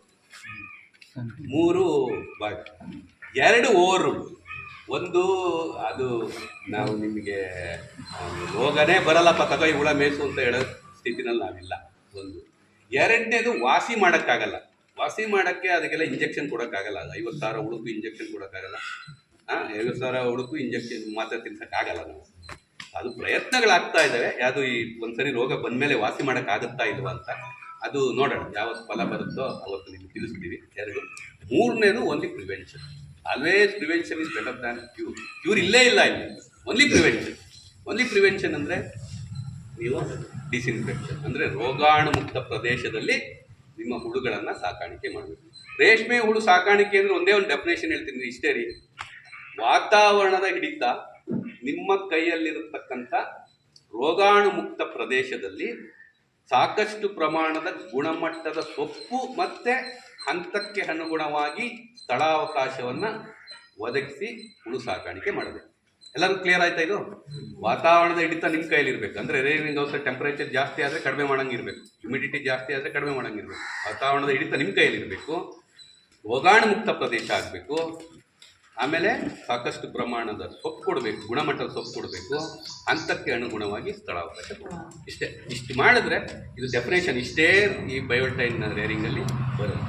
ಸೊ ವಾತಾವರಣ ಬಿಡಿ, ಮ್ಯಾನೇಜ್ ಮಾಡ್ತೀವಿ. ರೋಗಾಣು ಮುಕ್ತ ಪ್ರದೇಶ ಅಂತಂದರೆ ಇದೇ ಇಂಪಾರ್ಟೆಂಟ್ ಅಲ್ಲಿ. ರೋಗಾಣು ಮುಕ್ತ ಪ್ರದೇಶ ಅಂತಂದ್ರೆ ಫಸ್ಟು ನೀವು 2 ಡಿಸ್ಇನ್ಫೆಕ್ಷನ್ನು ಕಂಪಲ್ಸರಿ ಮಾಡಬೇಕು. ಒಂದು ಬಿಫೋರ್ ರೇರಿಂಗು, ಇನ್ನೊಂದು ಆಫ್ಟರ್ ರೇರಿಂಗ್. ಇವತ್ತು ಮಾರ್ಕೆಟ್ ಮಾಡ್ಕೊಂಬತ್ತಿರೋ ಗೂಡು ಅಂದರೆ ನಾಳೆನೇ ನಿಮ್ಮ ರೇರಿಂಗ್ ಹೌಸ್ ಹೆಂಗಿರುತ್ತೋ ಹಂಗೇನೆ ಗುಡಿಸ್ಬಿಟ್ಟು ಆ ಕಸನ ತಗೊಂಡೋಗಿ ಅದು ಸಪ್ರೇಟಾಗಿ ಸುಟ್ಟಾಕ್ಬೋದು, ಇಲ್ಲ ತೆಗೆದು ಅಲ್ಲೇ ಬೆಡ್ಗೆ ಹಾಕ್ಬೋದು. ಆ ಬೆಡ್ ಮೇಲೇ ಒಂದು ಡಿಸ್ಇನ್ಫೆಕ್ಷನ್ ಮಾಡಬೇಕು, ಆಯಿತಾ? ಒಂದು ದಿನ ಬಿಟ್ಟು 2ನೇ ದಿನ ಅದನ್ನೆಲ್ಲ ಊರು ಪೂರ್ತಿ ಚೆಲ್ದಂಗೆ ನೀಟಾಗಿ ಟ್ರ್ಯಾಕ್ಟರ್ ತುಂಬಿದ್ರೆ ಅದನ್ನೊಂದು ಕವರ್ ಮಾಡಿಕೊಂಡು ಗುಂಡಿಗೆ ತಗೊಂಡೋಗಿ ಹಾಕಿ ಅದನ್ನು ನೀವು ಸ್ವಲ್ಪ ಈಗೆಲ್ಲ ಸುಮಾರು ಈ biodegradable madam may be knowing biodegradable materials ಇದೆ, ಅದನ್ನು ಸ್ವಲ್ಪ ಹಾಕಿ ಗಿಗಣಿ ಹಾಕಿ ಮುಚ್ಚಿ, ಅದೇ ನಿಮಗೆ ಗೊಬ್ಬರ ಆಗುತ್ತೆ, ಅದೇ ನಿಮ್ಗೆ ಆರ್ಗ್ಯಾನಿಕ್ ಕಾರ್ಬನ್ ನಿಮ್ಮ ಸಾಯಿಲಿ. ತೆಗೆದು ನೋಡಿ, ಈ ರೇಷ್ಮೆ ಕಡ್ಡಿನ ಒಂದು ವರ್ಷ ಬಳಸ್ಬಿಟ್ಟು ಒಳಗಡೆ ನೋಡಿ ಎಲ್ಲ ಕಪ್ಪು ಇರುತ್ತೆ, ಅದೇ ನಿಮ್ಮ ಮಣ್ಣು ತಗೊಂಡೋಗಿ ಹಾಕಿದರೆ ಅದೇ ಆರ್ಗ್ಯಾನಿಕ್ ಕಾರ್ಬನ್. ಸೊ ಹಂಗೆ ಮಾಡ್ಕೊಳ್ಳಿ. ಊರು ಸುತ್ತು ಹೆಚ್ಕೊಂಡು ಹೋಗ್ಬೇಡಿ. ಯಾವುದೇ ಕಾರಣಕ್ಕೂ ನೀವು ಹುಳು ಸಾಕಾಣಿಕೆ ಹಂತದಲ್ಲಾಗಲಿ ಮೌಟೇಜಿನ ಹಂತದಲ್ಲಾಗಲಿ ಹುಳುನ ಎಲ್ಲೂ ಎತ್ತಿಬೇಡಿ. ಏನು ಬಿದ್ದಿರುತ್ತೆ, ಏನು ಸತ್ತಿರೋ ಹುಳು ತೆಗಿತೀರಾ, ಏನು ಅನ್ನಿಕೊಲ್ಸೋ ಏನು ತೆಗಿತೀರೋ, ನಿಮ್ಮ ರೇರಿಂಗ್ ಹೌಸಲ್ಲಿ ಒಂದು ಬೇಸಿನ ಅಲ್ಲಿ ಸ್ವಲ್ಪ ಸುಣ್ಣ ಹಾಕಿರಬೇಕು, ಇಷ್ಟವನ್ನೆಲ್ಲ ಅಲ್ಲಿ ಹಾಕ್ತಾರೆ. ಯಾಕೆಂದರೆ ಸ್ಪ್ರೆಡ್ ಆಗಬಾರ್ದು. ಒಂದು ಸರಿ ಅದು ಈಗ ಮಸ್ಕಾಡ ಇದೆ ಅಂದ್ಕೊಳ್ಳಿ, ಮಸ್ಕಾಡ ನೀವು ಊರು ಪೂರ್ತಿ ಎಳ್ಕೊಂಡು ಹೋಗ್ಬಿಟ್ರೆ ನೀವು ಒಂದು ಮನೆಗೆ ಬಂದು ಸಾಕು ಎಲ್ಲ ಮನೆಗೂ ಹೋಗ್ತದೆ. ಅದು ಸುಮ್ಮನೆ ಅದು ಗಾಳಿನಲ್ಲಿ ಹೋಗತಕ್ಕಂಥ ಸ್ಕೋರು. ಇದು ಯಾವುದೋ ಒಂದು ಗಿಡ ಇರುತ್ತೆ ನೋಡಿ, ಒಂದು ಹೂವು ಬಿಡುತ್ತದೆ, ಅದ್ರ ಮೇಲೆ ಹಿಂಗೆ ಕಾಯಿ ಆಗ್ತದೆ, ಕಾಯಿ ಹೊಡೆದ್ಬಿಟ್ರೆ ನಿಮ್ಮ ಊರು ಸುತ್ತ ಇರ್ತದೆ, ಊರಲ್ಲೆಲ್ಲ ಇರ್ತದೆ. ಸೊ ಆ ಥರ ಮಸ್ಕಾಡಂಗ್ ಸ್ಪ್ರೆಡ್ ಆಗುತ್ತೆ. ಆಮೇಲೆ ಯಾವುದಾದ್ರೂ ಗ್ರಾಸರಿ ಇದ್ದರೆ ಎಲ್ಲೋ ಕ್ರ್ಯಾಕ್ಸ್ ಆ್ಯಂಡ್ ಕ್ರೆವಿಕ್ಸಲ್ಲಿ ಹೋಗಿ ಕುತ್ಕೊಂಡ್ಬಿಡುತ್ತೆ ನಿಮ್ಮ ಮನೆಯಲ್ಲಿ. ನೀವು ಡಿಸ್ಇನ್ಫೆಕ್ಷನ್ ಮಾಡಿದ್ರು ಅದು ಹೋಗಲ್ಲ. ಸೊ ಈ ಥರ ಆದಷ್ಟು ಮಟ್ಟಿಗೆ ಈ ಥರ ಹುಳುಗಳನ್ನು ನೀವು ಒಂದು ಸೂಕ್ತವಾದಂಥ ರೀತಿಯಲ್ಲಿ ಆಯ್ದು ಅದನ್ನು ನಿರ್ಮೂಲನ ಮಾಡಿ. ಆಮೇಲೆ ಇನ್ನು ರೋಗ ಕಂಟ್ರೋಲ್ ಮಾಡೋಕ್ಕೆ ಸ್ವಲ್ಪ ಸ್ವಚ್ಛತೆ ಕಾಪಾಡಿ. ನೀವು ಡಿಸ್ಇನ್ಫೆಕ್ಷನ್ ಮಾಡಿ 2 ಸರಿ ಡಿಸ್ಇನ್ಫೆಕ್ಷನ್ ಮಾಡಿರಿ, ಮನೆಯೆಲ್ಲ ತೊಳ್ಕೊಂಡ್ರಿ ಹುಳ ತರಕ್ಕೆ ಮೊದಲು, ಆವಾಗ ನೀವು ಹುಳು ತರೋಕ್ಕೆ ಮೊದಲು ನಿಮ್ಮ ರೋಗಾಣು ಮನೆ ಮುಕ್ತವಾಯಿತು. ಹುಳು ಸಾಕಾಣಿಕೆ ಮಾಡ್ತೀರಾ, ಆಮೇಲೆ ಒಂದು 25 ದಿವಸ ಅವಾಗಲೂ ಸಹ ಹೊರಗಡೆಯಿಂದ ರೋಗಾಣುಗಳು ಒಳಗೆ ಬರ್ತಕ್ಕಂಥ ಸಂಭವನೀಯತೆಗಳು ಜಾಸ್ತಿ. ಅದಕ್ಕೆ ಒಂದು 3 ಅಡಿ ಸುತ್ತೂ ನೀಟಾಗಿ ಸ್ವಚ್ಛ ಮಾಡ್ಕೊಳ್ಳಿ, ಪ್ಯಾಕಿಂಗ್ ಕಾಂಕ್ರೀಟ್ ಹಾಕ್ಕೊಳ್ಳಿ, ಅದಕ್ಕೆ ಸ್ವಲ್ಪ ಸುಣ್ಣ ಹಾಕಿ. ಸುಣ್ಣ ಕಡಿಮೆ ಖರ್ಚಿನಲ್ಲಿ 3 ಅದ್ಭುತ ಕೆಲಸ ಮಾಡುತ್ತೆ. ಒಂದು ವಾತಾವರಣದಲ್ಲಿರ್ತಕ್ಕಂಥ ನೀರನ್ನ ಇಟ್ಕೊಳ್ತದೆ, 2 ವಾತಾವರಣದಲ್ಲಿರ್ತಕ್ಕಂಥ ಏನಾದರೂ ವಿಷಾನಿಲಗಳಿಂದ ಇಟ್ಕೊಳ್ತದೆ, 4 ನಿಮ್ಮ ಆ್ಯಂಟಿವೈರಸ್ ಪ್ರಾಪರ್ಟಿಯಾಗಿ ಕೆಲಸ ಮಾಡುತ್ತೆ. ವೈರಸ್ಸಿಗೆ ಬರ್ತಕ್ಕಂಥ ರೋಗಾಣುಗಳನ್ನು ಸಾಯಿಸುತ್ತೆ. ಅದ್ಭುತವಾದಂತಹ ಶಕ್ತಿ ಕಡಿಮೆ ಖರ್ಚಿನಲ್ಲಿ ಸುಣ್ಣ ಆಗುತ್ತೆ. ಸುತ್ತು ಹಾಕ್ಕೊಳ್ಳಿ. ನೀವು ಒಳಗಡೆ ಹೋಗ್ಬೇಕಾದ್ರೆ ಈಗ ನಾವೇ ಊಟ ಮಾಡ್ಕೊಬೇಕಾದ್ರೆ ಕೈ ತೊಳ್ಕೊಳ್ತೀವಿ, ಕೈ ಕಾಲೆಲ್ಲ ತೊಳ್ಕೊಳ್ತೀವಲ್ಲ. 100 kg ಇದ್ದೀವಿ, 60 kg ಇದ್ದೀವಿ, 70 kg ಇದ್ದೀವಿ, ಅದೆಲ್ಲ 0.4 ಗ್ರಾಮ್ ಇದೆ, ಅದಕ್ಕೆ ಎಷ್ಟು ಭಯ ಇರಬೇಕಾಗುತ್ತೆ ಅಲ್ವಾ? ಸೊ ಅದನ್ನು ಸಹ ಅದೇ ಥರ ಸ್ವಚ್ಛತೆ ಕಾಪಾಡ್ಕೊಳ್ಳಿ. ಸೊ ಇಷ್ಟು ಮಾಡಿ ಸ್ವಚ್ಛತೆ ಕಾಪಾಡ್ಕೊಳ್ಳಿ, ಡಿಸ್ಇನ್ಫೆಕ್ಷನ್ ಮಾಡಿ, ರೇರಿಂಗ್ ಸಮಯದಲ್ಲಿ ಇದು ಮಾಡಿ. ನಿಮಗೆ ರೋಗ ಇರಲಿ ಇಲ್ದಲೇ ಇರಲಿ ಬೆಡ್ ಡಿಸ್ಇನ್ಫೆಕ್ಟೆಂಟನ್ನು ಉಪಯೋಗಿಸಿ. ಸುಣ್ಣ ಆಗ್ಬೋದು ಅಥವಾ ವಿಜೇತ ಆಗ್ಬೋದು, ಇವನ್ನೆಲ್ಲ ಉಪಯೋಗಿಸ್ಕೊಳ್ಳಿ. ಯಾಕೆಂದರೆ ಅವೆಲ್ಲ ಪ್ರಿವೆಂಟಿವ್ ಮೆಜರ್ಸೇ ಹೊತ್ತು ರೋಗ ಬಂದರೆ ಕಂಟ್ರೋಲ್ ಮಾಡೋಕ್ಕಾಗಲ್ಲ. ಪ್ರಿವೆಂಟಿವ್ ಮೆಜರ್ಸ್ ಆಗಿ ಉಪಯೋಗಿಸಬೇಕು. ವಿಜೇತ ಸಪ್ಲಿಮೆಂಟನ್ನು ನೀವು ಬೆಡ್ ಡಿಸ್ಇನ್ಫೆಕ್ಟೆಂಟ್ ಆಗಿ ಉಪಯೋಗಿಸ್ತಾರೆ ಕೆಲವರು, ಅಲ್ಲ. ವಿಜೇತ ಸಪ್ಲಿಮೆಂಟ್ ಅಂತಕ್ಕಂಥದ್ದು ಅಡಿಷನಲ್ ಡೋಸ್. ಯಾವಾಗ ಈ ಮಸ್ಕಾಡ ಏನೋ ಆ ಥರ ಈ ಥರ ಬರ್ತಕ್ಕಂಥ ಸೀಸನಲ್ಲಿ ಅದನ್ನು ಅಡಿಷನಲ್ ಆಗಿ ಕೊಡಿ ಅಂತ ಹೇಳ್ತೀವಿ. ಈ ಸಪ್ಲಿಮೆಂಟ್ ಇದು ಬೇರೆ ಕೊಡ್ತಿರಲ್ಲ, ಅದಕ್ಕೆ ಬದಲಾಗಿ ಕೊಡಿ ಅಂತ ಹೇಳಲ್ಲ, ಅದು ಸಪ್ಲಿಮೆಂಟ್. ಅದನ್ನು ಎಕ್ಸ್ಟ್ರಾ ಯೂಸ್ ಮಾಡಬೇಕು. ಇಷ್ಟನ್ನು ಉಪಯೋಗಿಸ್ಕೊಂಡು ನಾವು ಏನೀಗ 2030ನೇ ಇಸ್ವಿಗೆ ನಾವು ಪ್ರಪಂಚದ ಕಚ್ಚಾ ರೇಷ್ಮೆ ಉತ್ಪಾದನೆಯಲ್ಲಿ ಮೊದಲನೇ ಸ್ಥಾನಕ್ಕೆ ಬರಬೇಕು ಅಂತ ಒಂದು ನಮ್ಮ ಏನಿವತ್ತು ನಾವು ಮಾಡ್ತಾ ಇದ್ದೀವಿ. ನನ್ನ ರೇಷ್ಮೆ ನನ್ನ ಹೆಮ್ಮೆ ಈ ಕಾರ್ಯಕ್ರಮದ ಇದೊಂದು ಗೇಮ್ ಗೋಲ್. ಸೊ ಅದಕ್ಕೆಲ್ಲ ನಿಮ್ಮ ಸಹಕಾರ ಇರಲಿ. 2030ಗೆ ನಾವೆಲ್ಲ ಆ ಲೆವೆಲ್ ಹೋಗೋಣ. ಸೊ ಪ್ರಪಂಚದಲ್ಲೇ ಒಂದು ಅತಿ ಹೆಚ್ಚು ಕಚ್ಚಾ ರೇಷ್ಮೆ ಉತ್ಪಾದನೆ ಮಾಡ್ತಕ್ಕಂಥ ಶಕ್ತಿ, ದೇಶಕ್ಕೆ ಕೊಡ್ತಕ್ಕಂಥ ಶಕ್ತಿ ನಮ್ಮ ಕೈಯಲ್ಲಿದೆ. ಅದರಲ್ಲಿ ನಾವು ಭಾಗಿಯಾಗೋಣ. ಅದರಲ್ಲಿ ಭಾಗಿಯಾಗಿ ನಮಗೆ ಅವಶ್ಯಕತೆ ಇರತಕ್ಕಂಥ ರೇಷ್ಮೆ ನಾವೇ ಮಾಡ್ಕೊಳ್ಳೋಣ. ನಾವು ಎಲ್ಲ ಬೇರೆ ದೇಶಕ್ಕೆ ಅವಶ್ಯಕತೆ ಇರತಕ್ಕಂಥ ರೇಷ್ಮೆನೇ ನಾವೇ ರಫ್ತು ಮಾಡೋಣ. ನಾವೇನು ಫ್ರೀ ಕೊಡೋಲ್ಲ, ದುಡ್ಡು ಕೊಡ್ತಾರಲ್ಲ. ಸೊ ನಾವೇ ಕೊಡೋಣ ಅಂತ ಹೇಳ್ತಾ ಈ ಒಂದು ಸಮಾರಂಭದಲ್ಲಿ ಮಾತಾಡೋದು ಸೈಲೆಂಟಾಗಿ ಕೂತ್ಕೊಂಡು ಕೇಳ್ತಾ ಇದ್ದೀರಾ. ಐ ಡು ನಾಟ್ ನೋ ಏನಕ್ಕೆ